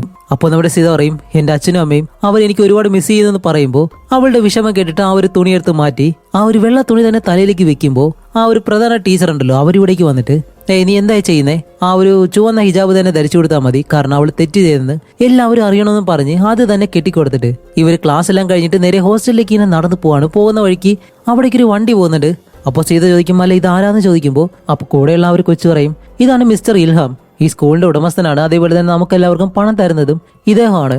അങ്ങനെ അത് കഴിഞ്ഞിട്ട് ഇപ്പോൾ രാത്രിയിൽ എല്ലാവരും ഈ ഖുർആൻ ഇങ്ങനെ വായിച്ച് പഠിച്ചുകൊണ്ടിരിക്കുന്ന അതേ സമയം ഉമയ എന്ന് പറഞ്ഞ ഒരു ടീച്ചർ ഉണ്ടല്ലോ അവരുടെ പുറകെ ആ ഒരു പ്രധാന ടീച്ചർ പെട്ടെന്ന് ഓടി വരുന്നു. ഇത് കാണുന്ന നമ്മുടെ സീത എന്താ ചെയ്യുന്ന വെച്ചാല് ഇവരെന്താ പറയുന്നതെന്ന് അറിയാൻ വേണ്ടി ഒരിടത്ത് ഇങ്ങനെ ഒളിച്ചു നിൽക്കും. അപ്പൊ അവർ സംസാരിക്കുന്നത് എന്താണെന്ന് വെച്ചാല് ഇസ്മായിൽ എന്ന് പറഞ്ഞ ഒരു ചെറിയ പയ്യൻ ഈ ഒരു സ്കൂൾ നടത്തുന്നല്ലോ, അയാൾ കാരണമാണ് മരണപ്പെട്ടത്. വേറെ ഒന്നുമല്ല, അയാൾ ഈ ഒരു ആൺകുട്ടികളെയെല്ലാം ലൈംഗികപരമായിട്ട് ഉപദ്രവിക്കുന്നുണ്ടായിരുന്നു. ആ ഒരു കാരണം കൊണ്ടാണ് ആ ഒരു ചെറിയ പയ്യൻ ഇവിടെ നിന്ന് ഓടിപ്പോയതും മരണപ്പെട്ടതും. അപ്പൊ ഇതുപോലെ തന്നെ ഇപ്പൊ അയാൾ ഇവിടേക്ക് വരാൻ കാരണം അയാൾക്ക് മറ്റൊരു ആൺകുട്ടിയെ വേണമെന്ന് പറഞ്ഞിട്ട് ഇവരോട് പറഞ്ഞിട്ടുണ്ടായിരുന്നു. അത് ഉമയ എന്ന് പറഞ്ഞ ഈ ഒരു ടീച്ചർക്കാണെങ്കിൽ ഒട്ടും ഇഷ്ടപ്പെട്ടില്ല. അപ്പൊ ഇസ്മയിലിനെ പോലെ തന്നെ ഒരു പുതിയ കുട്ടി അങ്ങനെയാണെന്ന് ചോദിക്കുമ്പോൾ അവര് പറയും, അദ്ദേഹം അങ്ങനെയെല്ലാം ചെയ്യുന്നുണ്ടെങ്കിലും ഇവിടെയുള്ള കുട്ടികൾക്ക് നല്ലൊരു ഭാവി പിന്നീട് കിട്ടും, അതെല്ലാം നമ്മൾ ഓർക്കണമെന്നെല്ലാം പറയുമ്പോൾ ഉമയ ടീച്ചർ ഒരിക്കലും അതിന് സമ്മതിക്കുന്നില്ല. എന്നിട്ട് ഉമയ ചോദിക്കും, അല്ല ഇനിയിപ്പോ അവൻ ആരെയാ വേണ്ടേ എന്നിങ്ങനെ ചോദിക്കുമ്പോഴത്തേക്കാണ് ആ ടീച്ചർ പറയുന്നത് ആദിൽ, സീതയുടെ സഹോദരൻ എന്ന് പറയുന്നതും ഈ ഒരു കാര്യം കേൾക്കുന്ന നമ്മുടെ സീത നേരെ അയാൾ താമസിക്കുന്ന ആ ഒരു സ്ഥലത്തേക്ക് നടന്നിങ്ങനെ ചെല്ലുമ്പോഴത്തേക്കും വെളിയിൽ 2 സെക്യൂരിറ്റികളുണ്ട്. ആ വീടിനകത്താണെങ്കിൽ ആദിലിനെയും കാണുന്നു. അപ്പോഴേക്കും സീത പെട്ടെന്ന് ആദിലിനെ വിളിച്ചിട്ട് ആദിൽ അവിടെ നിന്ന് ഇങ്ങനെ ഇറങ്ങി വരാൻ പറയുമ്പോൾ ആദിൽ ഓടി വരുന്നതിന് മുന്നേ തന്നെ അയാൾ ആദിലിനെ വലിച്ച് അകത്തേക്ക് ഇങ്ങനെ കൊണ്ടുപോവാണ്. അപ്പോൾ നമ്മുടെ സീതയാണെങ്കിൽ ചെന്നിട്ട് ആ സെക്യൂരിറ്റിയുടെ അടുത്തേക്ക് ചെല്ലുമ്പോൾ അവർ സമ്മതിക്കുന്നില്ല അകത്തേക്ക് പോകാനായിട്ട്. അപ്പോൾ സീതയാണെങ്കിൽ അവളുടെ കയ്യിൽ പണമുണ്ട്, അതെടുത്ത് കാണിച്ചിട്ട് പ്ലീസ് ഇത് നിങ്ങളെടുത്തോ, എന്നെ അകത്തേക്ക് കയറ്റി വിടും, എന്റെ സഹോദരനെ രക്ഷിക്കണമെന്ന് പറയുമ്പോഴും അവരത് കേൾക്കുന്നില്ല. അവരെന്താ ചെയ്യുന്നത് വെച്ചാൽ സീതയെ അവിടെ നിന്ന് പറഞ്ഞു വിടുമ്പോൾ അതിനകത്തുള്ള ആ ഒരു ഉസ്താദാണെങ്കിൽ ആദിലിനെ പീഡിപ്പിക്കുകയും ചെയ്യും. അങ്ങനെ ഇത് കഴിഞ്ഞിട്ട് നമ്മുടെ സീത എന്താ ചെയ്യുന്നത് വെച്ചാല് ഇവിടെ നിന്ന് രക്ഷപ്പെട്ട് പോകാനായിട്ട് ഇങ്ങനെ ശ്രമിക്കുകയാണ്. അപ്പൊ അവിടെ തടി വെച്ച് അടിച്ചിട്ടുണ്ട് ഈ ജനാലയില്, അത് പൊളിക്കാൻ വേണ്ടി അവൾ കൈ വെച്ച് വലിക്കുമ്പോഴത്തേക്കും കൈ അങ്ങ് മുറിഞ്ഞു പോകും. അപ്പൊ അവൾ എന്താ ചെയ്യുന്നത് വെച്ചാല് ആ ഒരു ഹിജാബ് ഉണ്ടല്ലോ അതെടുത്ത് ആ തടിയിലേക്ക് വെച്ച് കെട്ടിയിട്ട് അവളുടെ കഴുത്തിലേക്ക് ഇട്ട് ഒന്നുകിലും മരണം ഇല്ലാന്നുണ്ടെങ്കിൽ ഇത് പൊളിച്ചിട്ട് ഇവിടെ നിന്ന് രക്ഷപ്പെടാന്ന് പറഞ്ഞ ഒരു ഒറ്റച്ചാട്ടം. അപ്പോഴേക്കും ആ ഒരു തടി പൊളിയുന്നതും ഇവൾ ആ ഒരു ജനാല തുറന്ന് ഇപ്പുറത്തേക്ക് ചാടുമ്പോൾ ഉമയ എന്ന് പറഞ്ഞ ഒരു ടീച്ചർ പെട്ടെന്ന് വന്ന് അവളേക്ക് പിടിക്കുകയാണ്. എന്നിട്ട് പറയും, മോളെ നിന്നോട് ഞാൻ വലിയൊരു തെറ്റാണ് ചെയ്തത്, എന്നോട് നീ ക്ഷമിക്കണം. അതുകൊണ്ട് ഈ ഒരു ബാഗിൽ പണവും കുറച്ച് വസ്ത്രങ്ങളും പിന്നെ ഈ ഒരു ടോർച്ചും ഉണ്ട്, ഇതും കൊണ്ട് നീ എവിടെയാണെന്ന് വെച്ചാൽ പോയി രക്ഷപ്പെട്ടോ, ഒരിക്കലും നീ ഇവിടെ നിൽക്കരുത് എന്നും പറഞ്ഞ് നമ്മുടെ സീതയെ അവിടെ നിന്ന് പറഞ്ഞു വിടുന്നു. അങ്ങനെ സീതയാണെങ്കിലും അവിടെ നിന്ന് നടന്നു വരുന്ന വഴിക്ക് ആദിലിനെ കൊണ്ട് ആ ഒരു ഉസ്താദ് തിരിച്ചു പോവാണ് പോകുന്ന വഴിക്ക്. അപ്പോൾ സീതയാണെങ്കിൽ റോഡിനടുത്ത് ഒളിച്ചു നിന്നിട്ട് ആ ഒരു വണ്ടിയിലേക്ക് കല്ലെടുത്ത് എറിയുന്നതും അയാൾ പെട്ടെന്ന് വണ്ടി അവിടെ നിർത്തി വെളിയിലേക്ക് ഇറങ്ങിനെ നോക്കാൻ ആരെങ്കിലും ഉണ്ടോന്ന്. അപ്പോഴേക്ക് സീത ഒരു വലിയ കമ്പെടുത്ത് അടുത്തുള്ളൊരു വശത്തേക്ക് ഇങ്ങനെ എറിയുന്നതും ആ ഒരു ശബ്ദം കേട്ട് അയാൾ ആ ഒരു വശത്തേക്ക് ഓടിപ്പോകുമ്പോൾ സീത ആദിലിനെയും വിളിച്ച് ആ ഒരു കാറിൽ നിന്ന് ഇറങ്ങും. ആദിലിനാണെങ്കിലോ ഒരു വല്ലാത്ത മാനസികാവസ്ഥയിലാണ് ഇപ്പോൾ ഇരിക്കുന്നത്. അങ്ങനെ അവനെയും വിളിച്ചിട്ട് വീണ്ടും ഇവർ ആ ഒരു ടണൽ വഴി അതുവഴി തന്നെ പുറത്തേക്ക് പോകാനായിട്ട് ഇങ്ങനെ പോവാണ്. അപ്പോഴും നമ്മുടെ ആദിലിന് നല്ല പേടിയുണ്ട്. പക്ഷെ ഇത്തവണ സീത എന്തായാലും അവനെയും പിടിച്ച് അതിനെ നടന്നു പോകുമ്പോൾ അവൻ പറയുന്നുണ്ട് അതിനകത്ത് പ്രേതമുണ്ട്, നീ നേരത്തെ കണ്ടതല്ലേ എന്ന് ചോദിക്കുമ്പോൾ അതെല്ലാം നമുക്ക് അതിനുള്ളിലേക്ക് കയറിയപ്പോൾ ഓക്സിജൻ കുറവായിരുന്നല്ലോ, അതുകൊണ്ട് തന്നെ നമുക്കത് തോന്നിയതാണ്, ആ ഒരു പേടിയിൽ ഇത്തവണ അങ്ങനെയൊന്നും തോന്നത്തില്ല എന്ന് പറഞ്ഞിട്ട് അവനെ പിടിച്ച് നടന്ന് പോയിട്ട് പെട്ടെന്ന് തിരിഞ്ഞു നോക്കുമ്പോൾ ഇപ്പൊ കൂടെയുള്ളത് ഇസ്മയിൽ എന്ന് പറഞ്ഞ ഒരു ചെറിയ പയ്യന്റെ ഗോസ്റ്റ് ആയിരുന്നു. അവളാണെങ്കിലും പെട്ടെന്ന് പേടിച്ചവിടെ നിന്നിട്ട് ആദിൽ നീ എവിടെയാണെന്ന് ഇങ്ങനെ ചോദിച്ച് തിരിച്ചു വരുമ്പോൾ അതിൽ പേടിച്ചിരിക്കുകയാണ്. അങ്ങനെ അവനെ പിടിച്ച് അവിടെ നിന്ന് ഓടി ആ ഒരു ടണലും കഴിഞ്ഞ് ഇവർ രണ്ടുപേരും അവിടെ നിന്ന് പുറത്തേക്ക് ഇറങ്ങാണ്. അങ്ങനെ അത് കഴിഞ്ഞിപ്പോൾ വർഷങ്ങൾക്ക് ശേഷം ഒരു ഓൾഡ് ഏജ് ഹോമാണ് കാണിക്കുമ്പോൾ അവിടെ വയസ്സായുള്ള ഒരാൾ മരിച്ചു. അപ്പൊ അയാളുടെ ശരീരത്തിന്റെ അടുത്ത് ഒരു വയസ്സായുള്ള സ്ത്രീ ഇത് നടത്തിക്കൊണ്ടുപോകുന്ന ഒരു സ്ത്രീയും അതേപോലെ തന്നെ ഒരു നേഴ്സ് നിൽപ്പുണ്ട്. അപ്പോൾ ഈ ഒരു നേഴ്സാണ് നമ്മുടെ സീത. വർഷങ്ങൾക്കിപ്പുറം അവൾ ഈ ഒരു ഓൾഡ് ഏജ് ഹോമിൽ കയറിയിട്ട് ഇവിടെ ഒരു നേഴ്സായിട്ടാണ് ജോലി ചെയ്യുന്നത്. അതുപോലെ സീതയോടൊപ്പം വേറൊരു സ്ത്രീയുണ്ട്. ഇവർ രണ്ടുപേരാണ് ഇവിടെ നേഴ്സായിട്ട് നിൽക്കുന്നത്. അതുപോലെ നമ്മുടെ സീതയാണെങ്കിൽ അവിടെയുള്ള എല്ലാവർക്കും നല്ല കാര്യമാണ്, കാരണം അവൾ നല്ലതുപോലെ തന്നെ എല്ലാവരും നോക്കുന്നുണ്ട്. അപ്പോഴേക്കാണ് കാണിക്കുമ്പോൾ നീന എന്ന് പറഞ്ഞ ഒരു മുത്തശ്ശിയും മുത്തശ്ശിയുടെ ഭർത്താവും കൂടി ചേർന്നിട്ട് വെളിയിലേക്ക് പോകാൻ നിൽക്കുമ്പോൾ സീത പറയും, നിങ്ങൾ രണ്ടുപേരിൽ ആരെങ്കിലും ഒരാൾ മാത്രമേ വെളിയിൽ പോകാൻ കഴിയത്തുള്ളൂ, ഒരാൾ ഞങ്ങളോടൊപ്പം ഇവിടെ തന്നെ നിൽക്കണമെന്ന് പറയുമ്പോൾ ആ ഒരു അപ്പൂവൻ പറയും, ഹേ ഇല്ലില്ല, എന്റെ ഭാര്യ ഇല്ലാതെ ഞാൻ എവിടേക്കും പോകുന്നില്ല, കാരണം അവൾ ഇത്തിരി വിചിത്ര സ്വഭാവമുള്ള ഒരാളാണ്, അതുകൊണ്ട് എന്തായാലും നമ്മൾ ഒരുമിച്ചേ പോകുന്നുള്ളൂ എന്നെല്ലാം പറഞ്ഞിട്ട് ആ ഒരു അപ്പൂപ്പനും അമ്മൂമ്മയും അത്ര സ്നേഹത്തോടെയാണ് അവിടെ കഴിയുന്നത്. അതേസമയം തന്നെ മുടി വളർത്തിയ ഒരു അപ്പൂപ്പനും വേറൊരു അപ്പൂപ്പനും കൂടി ചേർന്നിരുന്ന് ഈ ചെസ് കളിക്കുന്നുണ്ട്. അപ്പോഴേക്കും ആ ഒരു മുടി വളർത്തിയ അപ്പൂപ്പൻ പെട്ടെന്ന് പറയും, ഹേയ് TV ഷോയിലേക്ക് നോക്ക്, എന്റെ മാളിപ്പോ വരും, ആ ഒരു ഷോ നടത്തുന്നത് എന്റെ മകളാണെന്ന് പറയുമ്പോൾ കാണിക്കുമ്പോഴത്തേക്കും ഈ ഒരു മൃഗങ്ങളെല്ലാം പരിപാലിക്കുന്ന ഒരു സ്ത്രീയുണ്ട്. അപ്പൊ അവരെ ആദരിക്കാൻ വേണ്ടിയിട്ട് ഈ ഒരു ഷോയിൽ അവരെ ഗസ്റ്റായിട്ട് വിളിച്ച് അവരുടെ കാര്യങ്ങളൊക്കെ ഇങ്ങനെ തിരക്കാണ്. അപ്പോഴേക്കും ആ ഒരു അപ്പൂവന്മാർ പറയുന്നുണ്ട്, വെറും മൃഗങ്ങളെ പരിപാലിക്കുന്നവർക്ക് ഇത്രയും വലിയ ആദരവ് കൊടുക്കണമെന്നുണ്ടെങ്കിൽ മനുഷ്യരായിട്ടുള്ള അതും വൃദ്ധരായിട്ടുള്ള ആളുകളെ പരിപാലിക്കുന്ന സീത നിന്നെയും ഒരു ദിവസം ആ ഒരു ഷോയിലേക്ക് ഞാൻ കൊണ്ടുപോകാനായിട്ട് എന്റെ മകളോട് പറയാം, കാരണം നീ ഞങ്ങളെ നല്ലതുപോലെ നോക്കുന്നുണ്ട്. അങ്ങനെ അത് കഴിഞ്ഞ് കാണിക്കുമ്പോഴത്തേക്കും ഇതിനകത്തുള്ളൊരു അപ്പൂപ്പനെ അവരുടെ ഫാമിലി കൊണ്ടുപോകാനായിട്ട് മകനും മകളും അവിടേക്ക് വന്നിരിക്കുകയാണ്. അപ്പോഴേക്കും ആ അപ്പൂപ്പനാണെങ്കിലും പെട്ടെന്ന് ദേഷ്യം കാരണം നമ്മുടെ സീതയെ വിളിച്ചിട്ടാണ് പറയുന്നത്, ദേ ഇവരോട് പറഞ്ഞ് മനസ്സിലാക്കുക, ഞാൻ അവരോടൊപ്പം പോകുന്നില്ല എന്ന്, എനിക്ക് അവരോട് പോകാനായിട്ട് താല്പര്യമില്ല എന്ന് പറയുമ്പോൾ സീത പറയും, സോറി സാർ, അദ്ദേഹത്തിന്റെ അനുവാദം ഇല്ലാതെ നിങ്ങൾക്ക് ഇവിടെ നിന്ന് കൊണ്ടുപോകാനായിട്ട് കഴിയത്തില്ല എന്നെല്ലാം പറഞ്ഞിട്ട് അവരെ അവിടെ നിന്നും പറഞ്ഞു വിടുമ്പോൾ അവരാണെങ്കിലും പോകുന്നതിന് മുന്നേ നമ്മുടെ സീതയെ ഒരു റൂമിലേക്ക് വിളിച്ചിട്ടാണ് പറയുന്നത്, സത്യം പറഞ്ഞാൽ ഞങ്ങളുടെ അച്ഛനെ ഇവിടെ നിർത്താനായിട്ട് ഞങ്ങൾക്ക് ഒട്ടും താല്പര്യമില്ല, അത് സ്നേഹം കൊണ്ടൊന്നുമല്ല, വീട്ടിൽ വന്നു കഴിഞ്ഞാൽ ഇത്രയും ചെലവില്ല, പക്ഷെ ഇവിടെയാണെങ്കിലോ അദ്ദേഹത്തിന്റെ ചിലവ് നോക്കുക എന്നുള്ളത് തന്നെ ഇവിടത്തേക്കുള്ള പണം അടയ്ക്കാൻ തന്നെ അധികമാണ്, അതിൽ നല്ലത് വീട്ടിൽ വന്ന് നിൽക്കുന്നതാണ്. അതുപോലെ അദ്ദേഹത്തിനാണെങ്കിൽ ഇനി പണമോ കാര്യങ്ങളോ ഒന്നുമില്ല, അതുകൊണ്ട് ഞങ്ങൾക്ക് ഒരു ബാധ്യതയാണ്. പിന്നെ നീ വിചാരിക്കുന്നത് എന്താണെന്ന് എനിക്കറിയാം, അദ്ദേഹത്തെ എങ്ങനെയെങ്കിലും മയക്കി വിവാഹം കഴിക്കാന്നെല്ലാം വാഗ്ദാനം ചെയ്തിട്ട് ആ ഒരു പണം തട്ടിയെടുക്കാനല്ലേ നീ ശ്രമിക്കുന്നത്. ഇങ്ങനെയുള്ളവന്മാരെ ഞങ്ങൾ ഒരുപാട് കണ്ടിട്ടുണ്ട്, അതുകൊണ്ട് ആ ഒരു മോഹമൊന്നും നീ വെച്ചേക്കണ്ട, നിനക്ക് വേണമെന്നുണ്ടെങ്കിൽ അദ്ദേഹത്തെ വീട്ടിലേക്ക് കൊണ്ടുപോയിട്ട് അവിടെ വെച്ച് നീ അദ്ദേഹത്തെ പരിപാലിച്ചോ, നിനക്കുള്ള പണം ഞങ്ങൾ തരാം എന്നിങ്ങനെ പറയുന്നതും ഇത് കേൾക്കുന്നത് നമ്മുടെ സീത പറയും, ഓക്കെ, നിങ്ങൾ പറയുന്നത് പോലെ എല്ലാം ഞാൻ ചെയ്യാം, ഞാൻ പറഞ്ഞു കഴിഞ്ഞാൽ അദ്ദേഹം എന്തായാലും വരാതിരിക്കത്തില്ല, അതിനു മുന്നേ നിങ്ങളൊരു കാര്യം ചെയ്യണം, എന്റെ കാല് പിടിച്ച് എന്നോട് അപേക്ഷിക്കണം, അങ്ങനെയാണെങ്കിൽ ഞാൻ ഈ ഒരു കാര്യം ചെയ്യാം, വെറുതെ പണവും അതേപോലെ തന്നെ കുറച്ച് വിദ്യാഭ്യാസം ഉണ്ടെന്ന് പറഞ്ഞിട്ട് എല്ലാവരെയും കയ്യിലെടുക്കാൻ കഴിയുമെന്ന് ഒരിക്കലും നിങ്ങൾ വിചാരിക്കണ്ട, ഞാനത് സമ്മതിപ്പിക്കാനെന്ന് പറയുമ്പോൾ ഇവർക്ക് എന്തായാലും സീതയുടെ കാല് പിടിക്കാനൊന്നും കഴിയത്തില്ലല്ലോ, അതുകൊണ്ട് അവരവിടെ നിന്ന് ഇറങ്ങി പോവാണ്. അങ്ങനെ അത് കഴിഞ്ഞ് നമ്മുടെ സീത നേരെ ആ ഒരു അപ്പൂപ്പന്റെ റൂമിലേക്ക് തന്നെ വരികയാണ്. അപ്പൊ ആ ഒരു അപ്പൂപ്പന്റെ പേര് സുത്മ എന്നാണ്. അതുമല്ല അടുത്തേക്ക് ചെല്ലുമ്പോൾ ആ ഒരു അപ്പൂപ്പൻ കരയുന്നു, കൊച്ചുകുട്ടികളെ പോലെ എന്റെ അമ്മ എവിടെയെന്നെല്ലാം പറഞ്ഞിട്ട്, കാരണം മാനസികമായിട്ട് എന്തൊക്കെ പ്രശ്നങ്ങളുണ്ട്, വയസ്സായതിൻ്റെതാണ്, അല്ലാതെ വേറെ ഒന്നുമല്ല. അങ്ങനെ ആ ഒരു അപ്പൂപ്പനെ വെച്ച് കിടത്തി. അത് കഴിഞ്ഞിട്ട് ഈ ഒരു അപ്പൂപ്പന്റെ റൂമിൽ ഇവിടെ ക്യാമറ എല്ലാം വെച്ചിട്ടുണ്ട്, ആ അപ്പൂപ്പൻ ചെയ്യുന്ന കാര്യങ്ങളൊക്കെ എന്താണെന്ന് അറിയാൻ വേണ്ടി അത് വീണ്ടും റിപ്പീറ്റ് ആയിട്ട് ഇങ്ങനെ കാണുകയും ചെയ്യുന്നുണ്ട്. പക്ഷെ അപ്പോഴൊന്നും സീത ഒരിക്കലും അത് കണ്ട് സന്തോഷിക്കുന്നില്ല, അവളുടെ മുഖം ഒരേ രീതിയിൽ തന്നെയാണ് ഇരിക്കുന്നത്.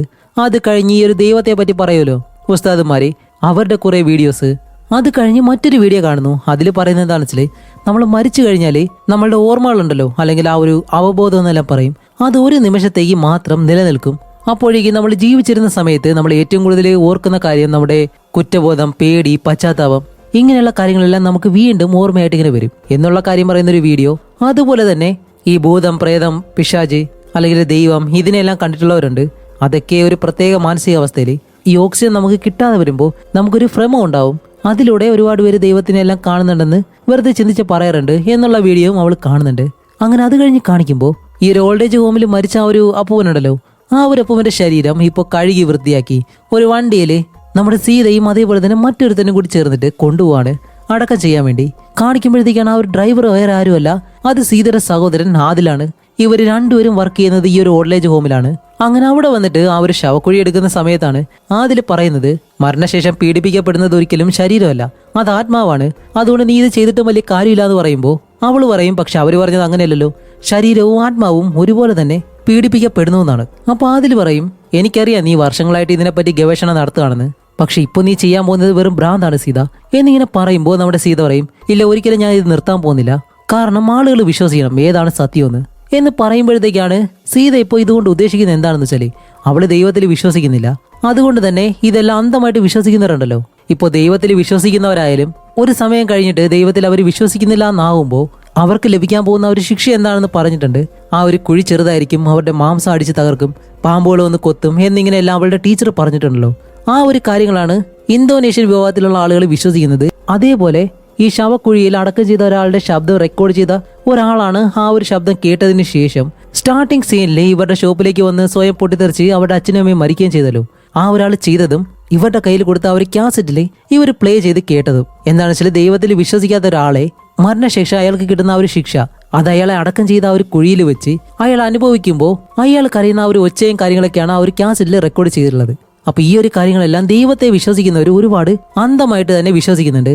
അതുകൊണ്ട് തന്നെ ദൈവത്തിൽ വിശ്വസിക്കാതെ നമ്മുടെ സീതയ്ക്ക് ഇതെങ്ങനെയും പൊളിച്ചെടുക്കണം. ഇതൊരിക്കലും റിയൽ അല്ല, ഇങ്ങനെ ഒരിക്കലും നടക്കത്തില്ല, ഇതെല്ലാം വെറും അന്ധവിശ്വാസമാണെന്ന് മറ്റുള്ളവരെ കാണിക്കണം. അതിനു വേണ്ടിയിട്ടാണ് അവൾ ഇപ്പൊ ഈ ഒരു കാര്യം ചെയ്യാൻ പോകുന്നത്. അത് വേറെ ഒന്നുമല്ല, ഇപ്പൊ ദൈവത്തിൽ വിശ്വസിക്കാതെ ഒരുപാട് തെറ്റുകൾ ചെയ്ത ഒരാളെ അടക്കം ചെയ്യുമ്പോഴത്തേക്കും അയാളുടെ ശവക്കുഴിയിൽ വെച്ച് അയാൾ അടക്കം ചെയ്തതിന് ശേഷം അയാൾക്ക് സംഭവിക്കുന്ന കാര്യം എന്താണെന്ന് റെക്കോർഡ് ചെയ്യുക. അതിലൂടെ മാത്രമേ അവൾക്ക് അത് ഫേക്ക് ആണോ അല്ലേ എന്ന് മറ്റുള്ളവർക്ക് കാണിച്ചു കൊടുക്കാനായിട്ട് കഴിയത്തുള്ളൂ. അങ്ങനെ ഇപ്പോൾ അടക്കം ചെയ്ത ആ ഒരാളാണെങ്കിലോ അയാൾ ഒരിക്കലും തെറ്റുകളൊന്നും അധികം ചെയ്യാത്തത് കൊണ്ട് തന്നെ അവിടെ വെച്ചിട്ട് എന്തായാലും അത് അവർക്ക് പരീക്ഷിക്കാനായിട്ട് കഴിയത്തില്ല. അങ്ങനെ ഈ ഒരു കാര്യങ്ങളെല്ലാം ആലോചിച്ചിട്ട് സീത അങ്ങനെ ഇരിക്കുകയാണ്. അതേസമയം ആദിലിനെ കാണിക്കുമ്പോൾ ആദിൽ അവളുടെ ഭാര്യയുടെ അടുത്തേക്ക് ചെല്ലുമ്പോഴത്തേക്കാണ് അവന്റെ ഭാര്യ ഇപ്പോൾ ബാഗെല്ലാം പാക്ക് ചെയ്ത് അവന്റെ മുന്നിലേക്ക് ഇട്ടിട്ടാണ് പറയുന്നത്, ഇനി ഒരിക്കലും എനിക്ക് നിങ്ങളോടൊപ്പം ജീവിക്കാൻ താല്പര്യമില്ല, നിങ്ങൾ എന്നെ സ്നേഹിക്കുന്നുണ്ടോ എന്ന് ചോദിക്കുമ്പോൾ ആദിൽ പറയും അതെ സ്നേഹിക്കുന്നുണ്ട്. അപ്പോൾ പറയും നിങ്ങൾ പണം സമ്പാദിക്കുന്നുണ്ട്, അതൊക്കെ ശരിയാണ്, പക്ഷേ ഈ പണം മാത്രമല്ലല്ലോ ഒരു വിവാഹ ബന്ധത്തില് അവർക്ക് ആവശ്യമായിട്ടുള്ളത്, വൈകാരികമായിട്ടുള്ള ഒരുപാട് ആവശ്യങ്ങൾ അവർക്കുണ്ട്. അപ്പൊ അതൊന്നും നിറവേറ്റാനായിട്ട് ആദിലിനെ കൊണ്ട് കഴിഞ്ഞിട്ടില്ല. അതുകൊണ്ട് തന്നെ അവളിപ്പോ അവനോട് ഡിവോഴ്സ് തന്നെ ചോദിക്കുകയാണ്. അതേസമയം ഇവിടെ നമ്മുടെ സീതയെ കാണിക്കുമ്പോൾ സുത്മ എന്ന് പറഞ്ഞിട്ട് ആ ഒരു അപ്പൂപ്പനുണ്ടല്ലോ, ആ ഒരു അപ്പൂപ്പൻ ഇപ്പോൾ സീതയെ അയാളുടെ റൂമിലേക്ക് വിളിച്ചു വരുത്താണ്. എന്നിട്ടാണ് സീതയോട് ചോദിക്കുന്നത്, അല്ല സീത നീ മതത്തിൽ വിശ്വസിക്കുന്നുണ്ടോ, എന്നോട് കള്ളം പറയരുത്. അപ്പോൾ അവള് ചോദിക്കും, അല്ല ഈ ഒരു കാര്യം തന്നെ ഇപ്പൊ ചോദിക്കുന്നേ, നീ ഒരു പാപം ചെയ്യാൻ പോകുന്നുണ്ടോ? അപ്പോൾ അവള് പറയും, ഒരു പാപം ചെയ്യുന്നതിന് ഒരിക്കലും പേടിക്കേണ്ട ആവശ്യമില്ല, അതുകൊണ്ട് ഞാൻ ഒരിക്കലും കള്ളം പറയത്തില്ല സാർ. അപ്പോൾ ആ ഒരു അപ്പൂപ്പൻ ചോദിക്കും, അപ്പോൾ മതം കള്ളം പറയുന്നതിൽ നിന്നും നിന്നെ വിലക്കുന്നുണ്ടോ എന്ന് ചോദിക്കുമ്പോൾ അവൾ പറയും, മതങ്ങളില്ലാന്നുണ്ടെങ്കിൽ ആളുകൾക്ക് എപ്പോഴും മനസാക്ഷി ഉണ്ടായിരിക്കും. അപ്പോൾ ആ ഒരു അപ്പൂപ്പൻ പറയും, ഈ മനസാക്ഷി എന്ന് പറയുന്നത് നമ്മുടെ ഒരു ചിന്തയുടെ ബലം മാത്രമാണ്, അത് ഒരാൾ വിശ്വസിക്കുന്ന ഒരു മൂല്യവ്യവസ്ഥയുണ്ടല്ലോ അതിൽ നിന്നും വരുന്നതാണ്, അല്ലാതെ ഒരു മതത്തെ അടിസ്ഥാനമാക്കിയിട്ടുള്ള ഒരു മൂല്യവ്യവസ്ഥയിൽ നിന്നും വരുന്നതല്ല. ഞാൻ വിശ്വസിക്കുന്ന മതത്തില് കള്ളം പറയുന്നതിൽ വിലക്കുന്നില്ല, മോഷ്ടിക്കുന്നത് അല്ലെങ്കിൽ കൊല്ലുക ഇതുപോലും വിലക്കുന്നില്ല, എനിക്ക് എന്തു വേണമെങ്കിലും ചെയ്യാം, അതും കുറ്റബോധം തോന്നാതെ. കാരണം ഇതെല്ലാം മനുഷ്യൻ നിർമ്മിച്ച വെറും നിയമങ്ങൾ മാത്രമാണ്. അപ്പോൾ ഒരു മനുഷ്യന്റെ നിയമത്തെ എനിക്ക് വഞ്ചിക്കാൻ കഴിയുമെങ്കിൽ ഞാൻ ആഗ്രഹിക്കുന്ന എന്ത് കാര്യവും ചെയ്തുകൊണ്ട് എനിക്ക് അതിൽ നിന്ന് രക്ഷപ്പെടാനും കഴിയും, അതിലെനിക്ക് ഒരു അനന്തര ഫലങ്ങളും കിട്ടത്തില്ല. അപ്പോൾ നമ്മുടെ സീത ചോദിക്കും, അപ്പോൾ നിങ്ങൾ മതത്തിൽ വിശ്വസിക്കുന്നില്ല എന്നുണ്ടെങ്കിൽ നിങ്ങൾ മരിച്ചതിന് ശേഷവും അതിന്റെ അനന്തര ഫലങ്ങൾ ഒരിക്കലും ഉണ്ടാവത്തില്ല എന്നാണോ നിങ്ങൾ പറയുന്നത്? അപ്പോൾ അവരപ്പൂവൻ ചോദിക്കും, ഓ നീ നരകത്തിൽ കിട്ടുന്ന ആ ഒരു പീഡനത്തെ പറ്റിയാണോ പറയുന്നത്, അതിൽ നീ വിശ്വസിക്കുന്നുണ്ടോ? അത് മരിച്ചു കഴിഞ്ഞിട്ട് ശവക്കുഴിയിൽ കിടക്കുമ്പോൾ ഉണ്ടാവുന്ന ആ ഒരു വലിയ പീഡനം അതിനെ പറ്റിയാണോ? ഇപ്പോൾ ശാരീരിക പീഡനമാണെങ്കിൽ നമ്മൾ മരിച്ചു കഴിഞ്ഞാൽ പിന്നെ നമുക്ക് എന്തായാലും ഒന്നും അനുഭവപ്പെടാൻ പോകുന്നില്ല എന്നെല്ലാം പറയുമ്പോൾ സീത ചോദിക്കും, അപ്പോൾ നിങ്ങൾ ചെയ്യുന്ന തെറ്റുകൾക്കെല്ലാം അനന്തരഫലം ഒരിക്കലും ഉണ്ടാവത്തില്ല എന്നാണ് നിങ്ങൾ വിശ്വസിക്കുന്നത്? അപ്പോൾ അവരപ്പൂവൻ പറയും, അതെ ഞാൻ ചെയ്യുന്ന മിക്ക കാര്യങ്ങളും സത്യമായിട്ടുള്ള കാര്യങ്ങളാണ്, ഞാൻ ചെയ്യുന്ന കാര്യങ്ങളെല്ലാം ആളുകൾ നല്ലതായിട്ടാണ് കാണുന്നത് എന്നെല്ലാം പറയുമ്പോൾ സീത ചോദിക്കും, ഓക്കെ അങ്ങനെയാണെങ്കിൽ നിങ്ങൾ ധനസഹായം ഉൾപ്പെടെ ഒരു ഇസ്ലാമിക് ബോർഡിംഗ് സ്കൂൾ തന്നെ നടത്തുന്നുണ്ട്, അതേപോലെ തന്നെ അതിനകത്തെ വിദ്യാർത്ഥികളെ നിങ്ങൾ ബലാത്സംഗവും ചെയ്തിട്ടുണ്ട്, എന്തു പറ്റി സാർ നിങ്ങൾ പേടിച്ചു പോയോ എന്നിങ്ങനെ ചോദിക്കുന്നതും അയാൾ ചോദിക്കും, നീ ആരാ സീത എന്ന് ചോദിക്കുമ്പോൾ ഞാൻ നിങ്ങളുടെ സ്കൂളിലെ ഒരു വിദ്യാർത്ഥിയായിരുന്നു, നിങ്ങളുടെ ഇരകളിൽ ഒരാള് എന്റെ സഹോദരനും എന്ന് പറയുമ്പോഴത്തേക്കാണ് ഇത് വേറെ ആരുമല്ല, ഇവർ കുട്ടിക്കാലത്ത് ഒരു സ്കൂളിൽ പഠിക്കുമ്പോൾ ആദിലിനെ പീഡിപ്പിച്ച അവിടെയുള്ള ഒരു ഉസ്താദ് ഉണ്ടല്ലോ അയാളാണിത്. അങ്ങനെ ഇത്രയും കാര്യങ്ങൾ പറഞ്ഞിട്ടാണ് സീത ചോദിക്കുന്നത്, എന്താ സാർ മിണ്ടാതെ, കുറ്റബോധം തോന്നുന്നുണ്ടോ എന്നിങ്ങനെ ചോദിക്കുന്നതും കാണിക്കുമ്പോൾ നമ്മുടെ ആദില് ഇവിടെ വന്നിട്ട് ഇവള് പറയുന്ന എല്ലാ കാര്യങ്ങളും കേട്ടു. ആദിലാണെങ്കിലും നടന്ന അയാളുടെ അടുത്തേക്ക് വന്നിട്ട്, സീത ഇത് അയാളാണോ, ഇത്രയും കാലം നീ എന്തുകൊണ്ട് എന്നോട് പറയാത്തേന്ന് ചോദിച്ച് ഓടി വന്ന് അയാളെ ഇടിച്ചങ്ങ് താഴേക്കിടും. എന്നിട്ട് അയാളുടെ കഴുത്ത് പിടിച്ച് ഞെരിക്കുമ്പോഴത്തേക്കും സീത പറയും, ആദിൽ അയാളെ വെറുതെ വിടാൻ പറയുമ്പോൾ ആദിലിനെ കൊണ്ട് കഴിയുന്നില്ല അയാളെ ഒന്ന് ചെയ്യാൻ വേണ്ടിയിട്ട്. അവൻ ആ ഒരു പഴയ കാര്യങ്ങളെല്ലാം പെട്ടെന്ന് ഓർമ്മ വന്ന് ഒരു വല്ലാത്ത അവസ്ഥയായിപ്പോയി. അപ്പോഴേക്കും ആ ഒരു അപ്പൂവൻ പറയും, എനിക്കറിയാം നിന്നെ, പക്ഷേ നിനക്ക് മെച്ചപ്പെട്ടൊരു ജീവിതം ഉണ്ടാവേണ്ടതായിരുന്നു, അതിനു മുന്നേ നീ നിന്റെ സഹോദരിയോടൊപ്പം രക്ഷപ്പെട്ടു പോയി, പിന്നെ നിങ്ങളുടെ അമ്മയും അച്ഛനും അവർ ഏതോ ഒരു അപകടത്തിൽ മരിച്ചതായിട്ട് ഞാൻ കേട്ടിട്ടുണ്ട്, ഇപ്പോഴും നിങ്ങളുടെ ജീവിതം നല്ലതാണെന്ന് ചോദിക്കുമ്പോൾ സീത പറയും, അതെ ഒരു കുഴപ്പമില്ല, നല്ല സുഖമായിട്ട് ജീവിക്കുന്നു, അതുമല്ല ഞങ്ങൾക്കൊരു ലക്ഷ്യമുണ്ട്, എന്താണെന്ന് ചോദിക്കുമ്പോൾ അവൾ പറയും, നിന്നെപ്പോലെയുള്ള ആളുകൾ മരിച്ചതിന് ശേഷം നിങ്ങൾക്ക് എന്ത് ശിക്ഷയാണ് ആ ഒരു ശവക്കുഴിയിൽ വെച്ച് കിട്ടാൻ പോകുന്നത്, അതെന്താണെന്ന് അറിയാനായിട്ട് എനിക്ക് ആഗ്രഹമുണ്ട്, അതിനു വേണ്ടിയിട്ടാണ് ഇത്രയും കാലം നിന്നെ ഒന്നും ചെയ്യാതെ നിന്നെ ഇവിടെ സൂക്ഷിച്ചു നിർത്തിയത്. കാരണം നിങ്ങൾ വിശ്വസിക്കുന്ന ആ ഒരു മതത്തിലെ തെറ്റ് ചെയ്തവർക്കും ദൈവത്തെ വിശ്വസിക്കാത്തവർക്കും മരണശേഷം ശവക്കുഴിയിൽ വെച്ച് അവർക്കുള്ള ശിക്ഷ കൊടുക്കുമെന്നാണ് ഞാൻ കേട്ടിട്ടുള്ളത്.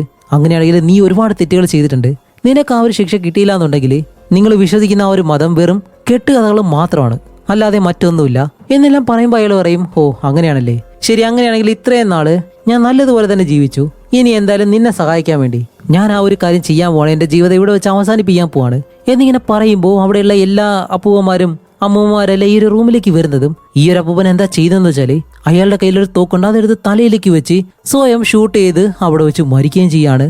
അങ്ങനെ അത് കഴിഞ്ഞിട്ട് നമ്മുടെ ആദിലാണെങ്കിലും അയാളുടെ ശരീരം കുളിപ്പിച്ച് വൃത്തിയാക്കി അത് കഴിഞ്ഞ് നേരെ അയാൾ അടക്കം ചെയ്യാനായിട്ട് കൊണ്ടുപോവാണ്. അങ്ങനെ അയാളെ ആ ഒരു കുഴിയിലേക്ക് കിടത്തിയിട്ട് ഇപ്പോൾ നമ്മുടെ സീത എന്താ ചെയ്യുന്ന വെച്ചാൽ നേരത്തെ ഞാൻ പറഞ്ഞല്ലോ, മരണശേഷം ആ ഒരു ശവക്കുഴിയിൽ വെച്ചിട്ട് നേരത്തെ തെറ്റുകൾ ചെയ്തിട്ടുള്ള ആ ഒരാൾക്ക് എന്ത് ശിക്ഷയാണ് കിട്ടാൻ പോകുന്നത് അത് അപ്പൊ തന്നെ കിട്ടും എന്നാണ് ഇവർ വിശ്വസിക്കുന്നത്. അത് സത്യമാണോ അല്ലേ എന്നറിയാൻ വേണ്ടി അവൾ ഒരു ക്യാമറയും കൊണ്ട് നേരെ ആ ഒരു കുഴിയിലേക്ക് ഇറങ്ങും.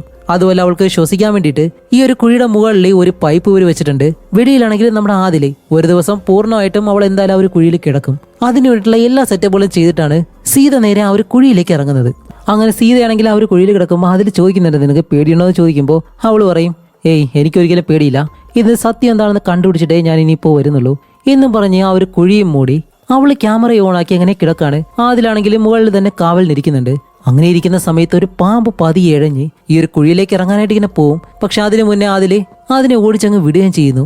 അതേസമയം ഉള്ളിൽ കാണിക്കുമ്പോൾ സീത ഒരുപാട് നേരമായിട്ട് അയാളുടെ അടുത്ത് തന്നെ കിടക്കാണ്. പക്ഷേ ഇവരുടെ മതം പറയുന്നത് പോലെ ഇത്രയും തെറ്റുകൾ ചെയ്ത ഒരാൾക്ക് അതുപോലൊരു ശിക്ഷ ഒരിക്കലും കിട്ടുന്നില്ല.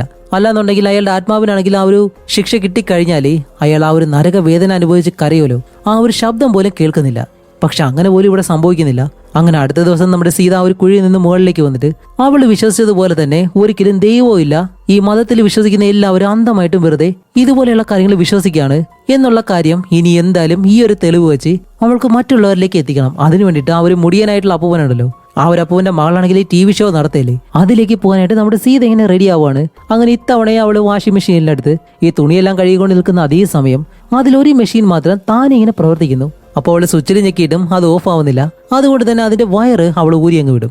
അപ്പോഴേക്കാണ് ആ ഒരു മെഷീൻ തന്നെ അവിടെ സ്റ്റോപ്പ് ആവുന്നത്. അങ്ങനെ അത് കഴിഞ്ഞ സീത ആ ഒരു ഷോയിൽ പങ്കെടുക്കാനായിട്ട് പോവാണ്. അവിടെ വെച്ച് അവൾക്ക് കുട്ടിക്കാലത്ത് സംഭവിച്ച ആ ഒരു കാര്യം മുതൽ ഇത്രയും നാളും സുദ്മ എന്ന് പറഞ്ഞിട്ട് അയാളെ ഫോളോ ചെയ്ത് അയാൾ ചെയ്ത തെറ്റുകളെല്ലാം മനസ്സിലാക്കി അയാൾക്ക് ആ ഒരു ശിക്ഷ കിട്ടുമോ ഇല്ലയോ എന്ന് അറിയാൻ വേണ്ടി ഞാൻ ഒരുപാട് ശ്രമിച്ചിരുന്നു. അതിലൂടെ ഈ മതത്തിൽ വിശ്വസിക്കുന്നവര് നിങ്ങൾ വെറുതെയാണ് ദൈവത്തിനെയും അതേപോലെ തന്നെ പിശാചിനെയും എല്ലാം വിശ്വസിക്കുന്നത്, അതൊരിക്കലും സത്യമല്ല, അതെല്ലാം കള്ളമാണെന്ന് തെളിയിക്കാൻ വേണ്ടി ആ ഒരു ശവക്കുഴിയിൽ ഞാൻ കിടന്നിട്ടുണ്ട്. ആ ഒരു ശവക്കുഴിയിൽ കിടന്ന് ആ ഒരു കാര്യം ഞാൻ റെക്കോർഡ് ചെയ്തിട്ടുണ്ട്. അത് ഇവിടുത്തെ പ്രൊഡ്യൂസറിനെ ഞാൻ കൊടുത്തിട്ടുണ്ട്.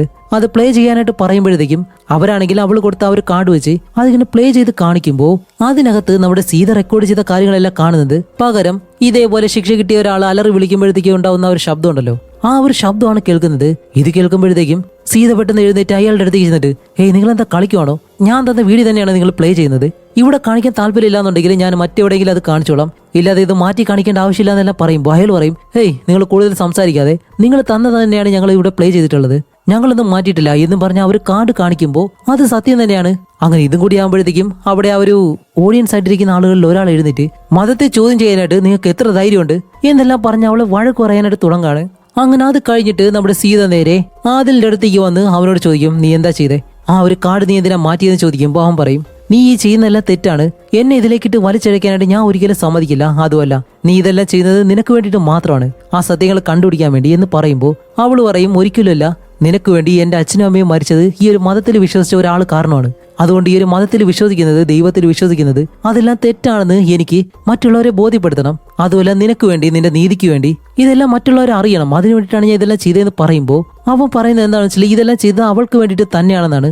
കാരണം നിനക്കിതെല്ലാം ബോധ്യപ്പെടണം, അതിനുവേണ്ടി ഞങ്ങളെല്ലാം നീ യൂസ് ചെയ്തു, അല്ലാതെ ഈ ഒരു വൃദ്ധസദനത്തിലുള്ള എല്ലാവരെയും നീ നല്ലതുപോലെ ഒരിക്കലും നോക്കിയിട്ടില്ല, ഇനി നീ അങ്ങനെ ചെയ്യുമെന്ന് എനിക്ക് ഒരിക്കലും വിശ്വാസമില്ല എന്നെല്ലാം പറഞ്ഞിട്ട് അവളെ കുറ്റപ്പെടുത്താൻ തുടങ്ങും. അപ്പൊ ഇത്രയും കാര്യങ്ങൾ കേൾക്കുന്നത് നമ്മുടെ സീതയ്ക്ക് നല്ല വിഷമായി. കാരണം അവൾ ഇത്രയും കഷ്ടപ്പെട്ട് ഈ ഒരു കാര്യമെല്ലാം ചെയ്തിട്ടും അവൻ ഒരിക്കലും അവളെ വിശ്വസിക്കുന്നില്ല എന്നുള്ള രീതിയിൽ.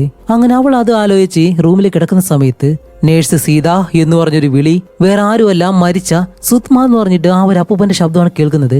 അങ്ങനെ സീതയായാലും പതിയെ എഴുന്നേറ്റ് ആ ഒരു അപ്പൂപ്പന്റെ റൂമിനടുത്തേക്ക് ചെന്നിട്ട് അവിടെ കുറച്ചേരം നിൽക്കുമ്പോൾ അകത്തുനിന്ന് ശബ്ദമൊന്നും കേൾക്കുന്നില്ല. ഡോർ തുറന്ന് നോക്കുമ്പോൾ അകത്താരെ കാണയില്ല. അങ്ങനെ അവള് ഡോർ അടച്ച് പോകാനായിട്ട് വരുമ്പോ വീണ്ടും സീത എന്നൊരു വിളി. പെട്ടെന്ന് ഡോർ തുറന്ന് ആ ഒരു റൂമിന്റെ മൂലയ്ക്ക് നോക്കുമ്പോൾ കാണിക്കുമ്പോഴത്തേക്കും അവിടെ അഴുകിയ ഒരാളുടെ ശരീരം ഇങ്ങനെ നിൽക്കുന്നു. പെട്ടെന്ന് അയാളെ കാണാനും കഴിയുന്നില്ല. അപ്പോഴേക്കും സീത ആ ഒരു വശത്തേക്ക് വന്ന് ഇങ്ങനെ നോക്കാണ്. അവിടെ ആരെയും കാണാൻ കഴിയുന്നില്ല. കാരണം ഇവൾക്ക് ഈ ഒരു പ്രയത്തിലും ദൈവത്തിലൊന്നും വിശ്വാസം ഇല്ലാത്തത് കൊണ്ട് ഇതിൽ വലിയ പേടിയൊന്നുമില്ല.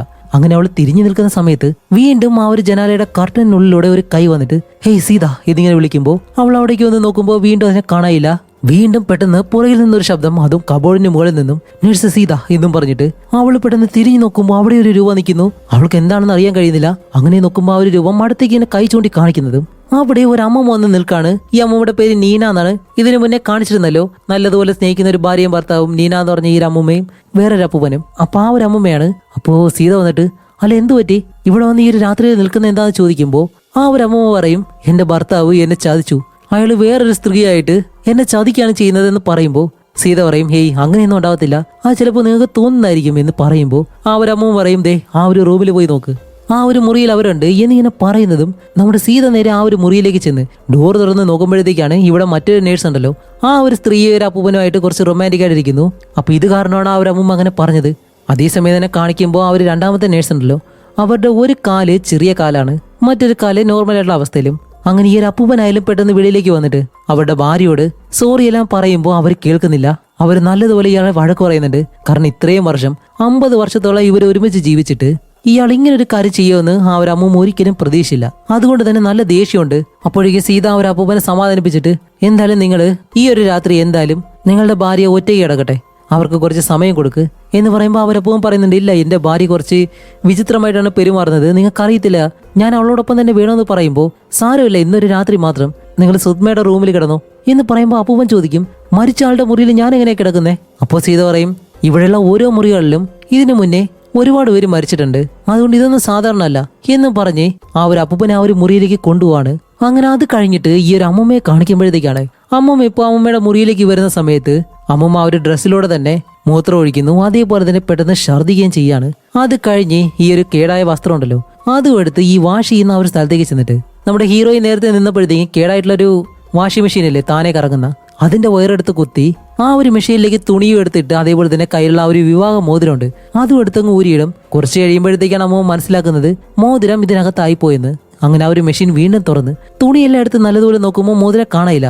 അതുകൊണ്ട് എന്താ ചെയ്യുന്ന വെച്ചാൽ ഇതിനുള്ളിൽ കാണുമെന്നും പറഞ്ഞിട്ട് തല ഉള്ളിലേക്കിട്ട് ആ ഒരു മെഷീൻ അകത്ത് കയറി നിന്ന് അതിങ്ങനെ നോക്കാണ്. അതേ സമയം ഈ ഒരു മെഷീനാണെങ്കിലോ താനെ പ്രവർത്തിക്കുന്നതല്ലേ. പെട്ടെന്ന് കാണിക്കുമ്പോൾ ആ ഒരു മെഷീൻ അങ്ങ് ചുറ്റാൻ തുടങ്ങുന്നു. ആ ഉമ്മ നല്ലതുപോലെ ആ ഒരു മെഷീൻ അകത്ത് കിടന്ന് ചുറ്റി ഒരു വിധത്തിൽ കൈ കൊണ്ട് ആ ഒരു മെഷീൻ എങ്ങനെ സ്റ്റോപ്പ് ആക്കുമ്പോഴത്തേക്കാണ് അമ്മമ്മയുടെ തലമുടി എല്ലാം കൂടി ആ ഒരു മെഷീനിൽ കുരുങ്ങി ഇങ്ങനെ കിടക്കാണ്. എന്നിട്ട് അമ്മമ്മ ആ ഒരു മുടി ഇങ്ങനെ വലിച്ചെടുക്കുന്നതും മെഷീൻ വീണ്ടും പ്രവർത്തിച്ച് ആ ഒരു തലമുടി മൊത്തമായിട്ട് ഊരി വീണ് രക്തം പോയി ആ ഒരു അമ്മമ്മ അവിടെ വെച്ച് തന്നെ മരിക്കുകയും ചെയ്യുന്നു.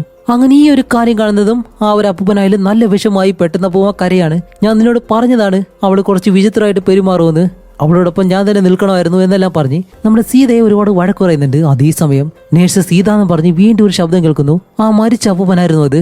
അങ്ങനെ അതെല്ലാം കഴിഞ്ഞ് സീത ഈ ഒരു ഹോട്ടൽ നടത്തുമല്ലോ ആ ഒരു മുത്തശ്ശേരി അടുത്തേക്ക് വരികയാണ്. വേറെ ഒന്നുമല്ല, അവരാണെങ്കിൽ ഈ ഒരു പ്രേതങ്ങളെ ആത്മാക്കളെ എല്ലാം കണ്ടിട്ടുണ്ടെന്ന് പല തവണയായിട്ട് സീതയോട് പറഞ്ഞിട്ടുണ്ട്. പക്ഷെ അപ്പോഴൊന്നും അവൾക്ക് വിശ്വാസമില്ല.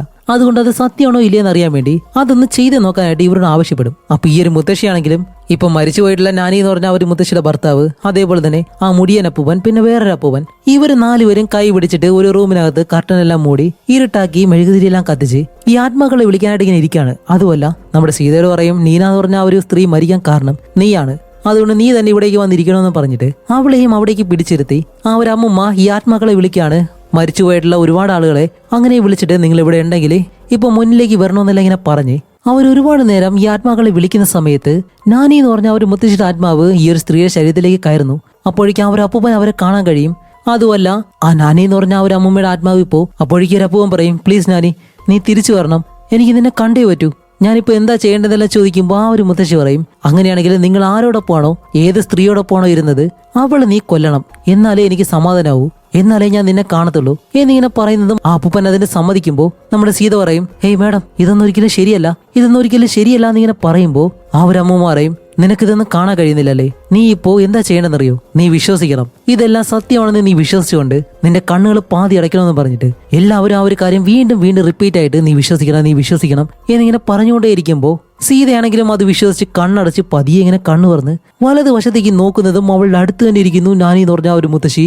അവളുടെ ആത്മാവ് പെട്ടെന്ന് തന്നെ നമ്മുടെ സീത ഞെട്ടി എഴുന്നേറ്റ് ഇത് ശരിയാവത്തില്ല എന്നും പറഞ്ഞ് ആ ഒരു കർട്ടനൊക്കെ മാറ്റിയിട്ട് ശരി ഇതെല്ലാം എനിക്ക് തോന്നിയതാണെന്നെല്ലാം പറഞ്ഞിട്ട് സീത അങ്ങനെ നിൽക്കുമ്പോൾ ബാക്കി എല്ലാവരും അവിടെ നിന്ന് അങ്ങ് പോവാണ്. അപ്പൊ ആ ഒരു അമ്മൂമ്മ ഉണ്ടല്ലോ അവര് മാത്രം അങ്ങനെ നിന്നിട്ട് പെട്ടെന്ന് തിരിഞ്ഞ് ആദിലിന്റെ ശബ്ദത്തിൽ ഇങ്ങനെ സംസാരിക്കുകയാണ്. എന്നിട്ട് നമ്മുടെ സീതയോട് പറയും, എനിക്ക് പേടിയാണ് സീത, ഇസ്മായിലിനെ നീ സഹായിക്കണം എന്നിങ്ങനെ പറയുന്നതും അടുത്ത സീനിൽ കാണിക്കുമ്പോൾ സീത ആദിലിനെ വിളിക്കാണ്. അവനാണെങ്കിലോ ആ ഒരു ഫ്യൂണറൽ ഹോം ഉണ്ട്, അതിനകത്ത് ഇപ്പൊ ഈ ഒരു അടുത്ത് മരിച്ച ഒരു അപ്പൂപ്പനെ കഴുകി വൃത്തിയാക്കാനായിട്ട് അവിടെ ഇങ്ങനെ കിടത്തിയേക്കാണ്.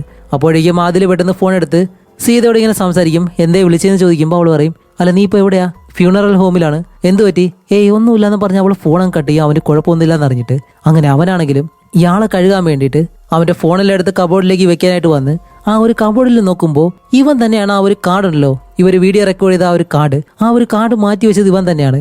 അങ്ങനെ അതെല്ലാം എടുത്ത് വേസ്റ്റ് ബിന്നിലേക്ക് ഇട്ടിട്ട് ഇവൻ കുളിപ്പിക്കാൻ വേണ്ടി വെച്ചിരിക്കുന്ന ആ ഒരു ശരീരം ഇങ്ങനെ നോക്കുന്നതും ആ ഒരു ശരീരം അവിടെ കാണാനില്ല.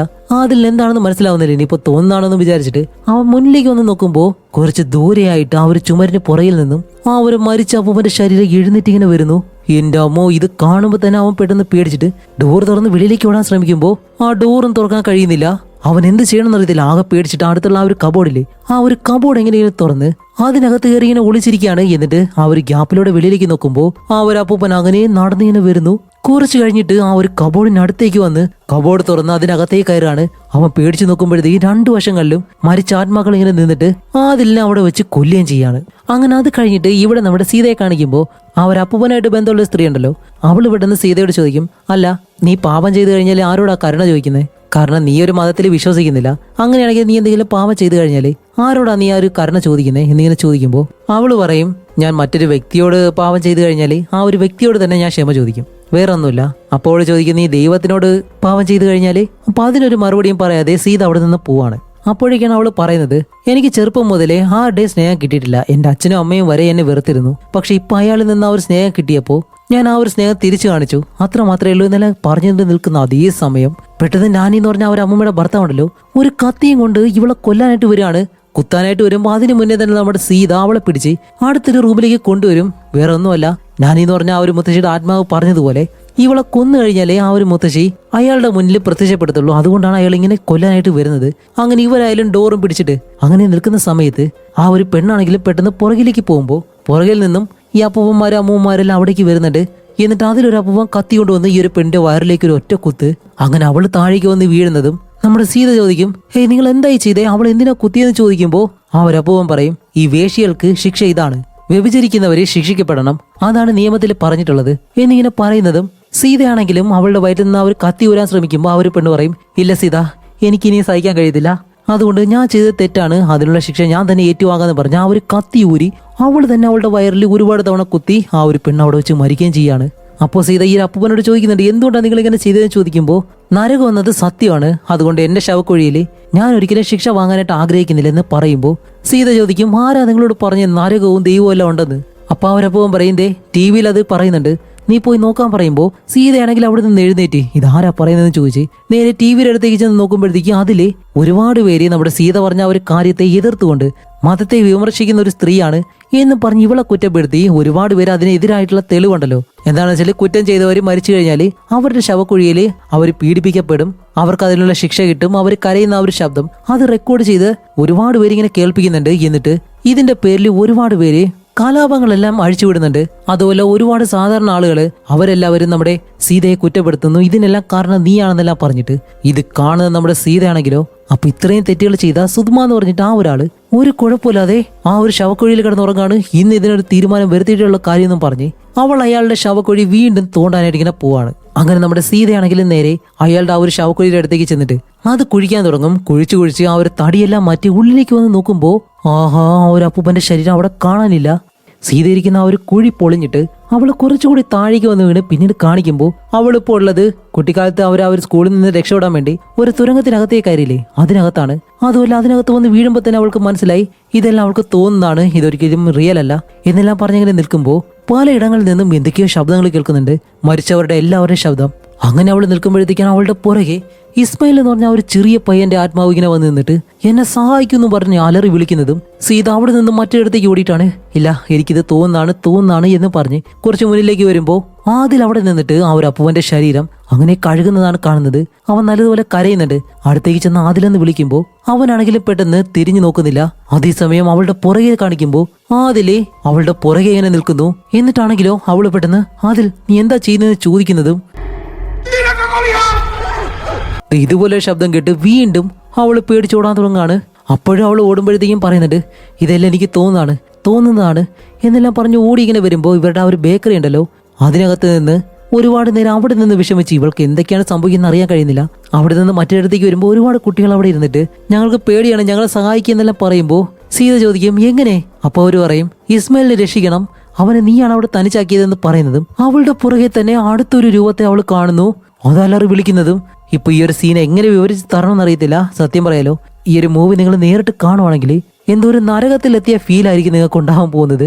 അങ്ങനെ അതും കണ്ട് പേടിച്ച് കുറച്ച് മുന്നിലേക്ക് ചെല്ലുമ്പോൾ ഇസ്മായിൽ എന്ന് പറഞ്ഞ ഒരു ചെറിയ പയ്യനെ അവൾ കാണുന്നു. അപ്പൊ അവൻ തിരിഞ്ഞു നിന്നിട്ട് അവളോട് പറയും, നീ എന്തിനാ എന്നെ വിട്ടിട്ട് പോയത്? എനിക്ക് പേടിയാവുന്നെന്ന് പറയുമ്പോൾ അവൾ ചോദിക്കും, അല്ല നീ എന്തിനാ പേടിക്കുന്നേ എന്ന് ചോദിക്കുമ്പോൾ അവൻ പെട്ടെന്ന് മുകളിലേക്ക് ഇങ്ങനെ ചൂണ്ടി കാണിക്കുന്നതും ആ ഒരു അപ്പൂപ്പന്റെ ഗോസ്റ്റി അവരുടെ മുകളിലൂടെ നടന്നു കിടന്നിങ്ങനെ വരുന്നതും ആ ഒരു ചെറിയ പയ്യനെയും കൊണ്ട് നമ്മുടെ സീത അവിടെ നിന്ന് ഓടാൻ തുടങ്ങും. അങ്ങനെ ഒരുപാട് ദൂരം ഓടി ചെല്ലുമ്പോഴത്തേക്കാണ് അവിടെ വലിയൊരു കുഴിയാണ്. അപ്പൊ അവർ ചെറിയ പയ്യൻ പറയും, വേറെ വഴിയില്ല, നമുക്കിതിലേ പോയേ പറ്റൂ, എടുത്ത് ചാടിയേ പറ്റുള്ളൂ എന്ന് പറയുമ്പോൾ സീതയ്ക്ക് അതിപ്പോ വിശ്വസിക്കാൻ കഴിയുന്നില്ല. അപ്പൊ അവൻ പറയും, ഇല്ല എന്നെ വിശ്വസിക്കുക, എടുത്ത് ചാടുന്നു പറഞ്ഞിട്ട് രണ്ടുപേരും എടുത്ത് ചാടുന്നതും വീണ്ടും ആഴത്തിലേക്കാണ് ഇവർ രണ്ടുപേരും ഇങ്ങനെ പോകുന്നത്. കാണിക്കുമ്പോഴത്തേക്കും അവർ ചെറിയ പയ്യനെ കാണാനില്ല, പകരം നമ്മുടെ സീത ആ ഒരു കുഴിയിലേക്ക് പോയിക്കൊണ്ടേയിരിക്കുന്നു. പെട്ടെന്ന് കാണിക്കുമ്പോൾ നമ്മുടെ സീത ഇപ്പോ കണ്ണു തുറന്ന് നല്ല രീതിയിൽ ഇങ്ങനെ ശ്വാസം എടുക്കുന്നുണ്ട്. എവിടെയാണെന്ന് കാണിക്കുമ്പോഴത്തേക്കാണ് അവള് സുധുമ എന്ന് പറഞ്ഞിട്ട് ആ ഒരു അപ്പൂപ്പനുണ്ടല്ലോ, അയാൾ മരിച്ച ആ ഒരു ശവക്കുഴിയിൽ തന്നെ ഇപ്പോഴും കിടക്കുകയാണ്. അപ്പൊ ഇത്രയും നേരം കണ്ടത് അവളെ തോന്നലാണോ അതോ റിയൽ ആണോ എന്ന് നമുക്ക് ഇപ്പോഴും അറിയത്തില്ല.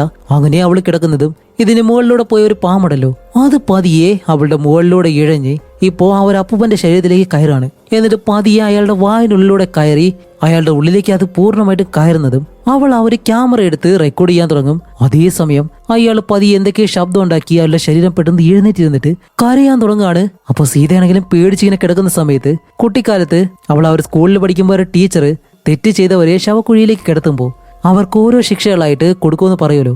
ഇപ്പൊ ആ ഓരോ കാര്യങ്ങളായിട്ട് ഇവിടെ സംഭവിക്കാൻ ആദ്യം ഒരുപാട് മൂർച്ചയുള്ള കമ്പികൾ കൊണ്ടുള്ള ഒരു വലിയ ചുറ്റിയൽ കൊണ്ടുവന്ന് അയാളുടെ തലയിലേക്ക് അടിച്ച് അയാളുടെ തല അങ്ങ് പൊട്ടിക്കുകയാണ്. അത് കഴിഞ്ഞിട്ട് വീണ്ടും അയാളുടെ ശരീരം നോർമലായിട്ട് തന്നെ വരുന്നു.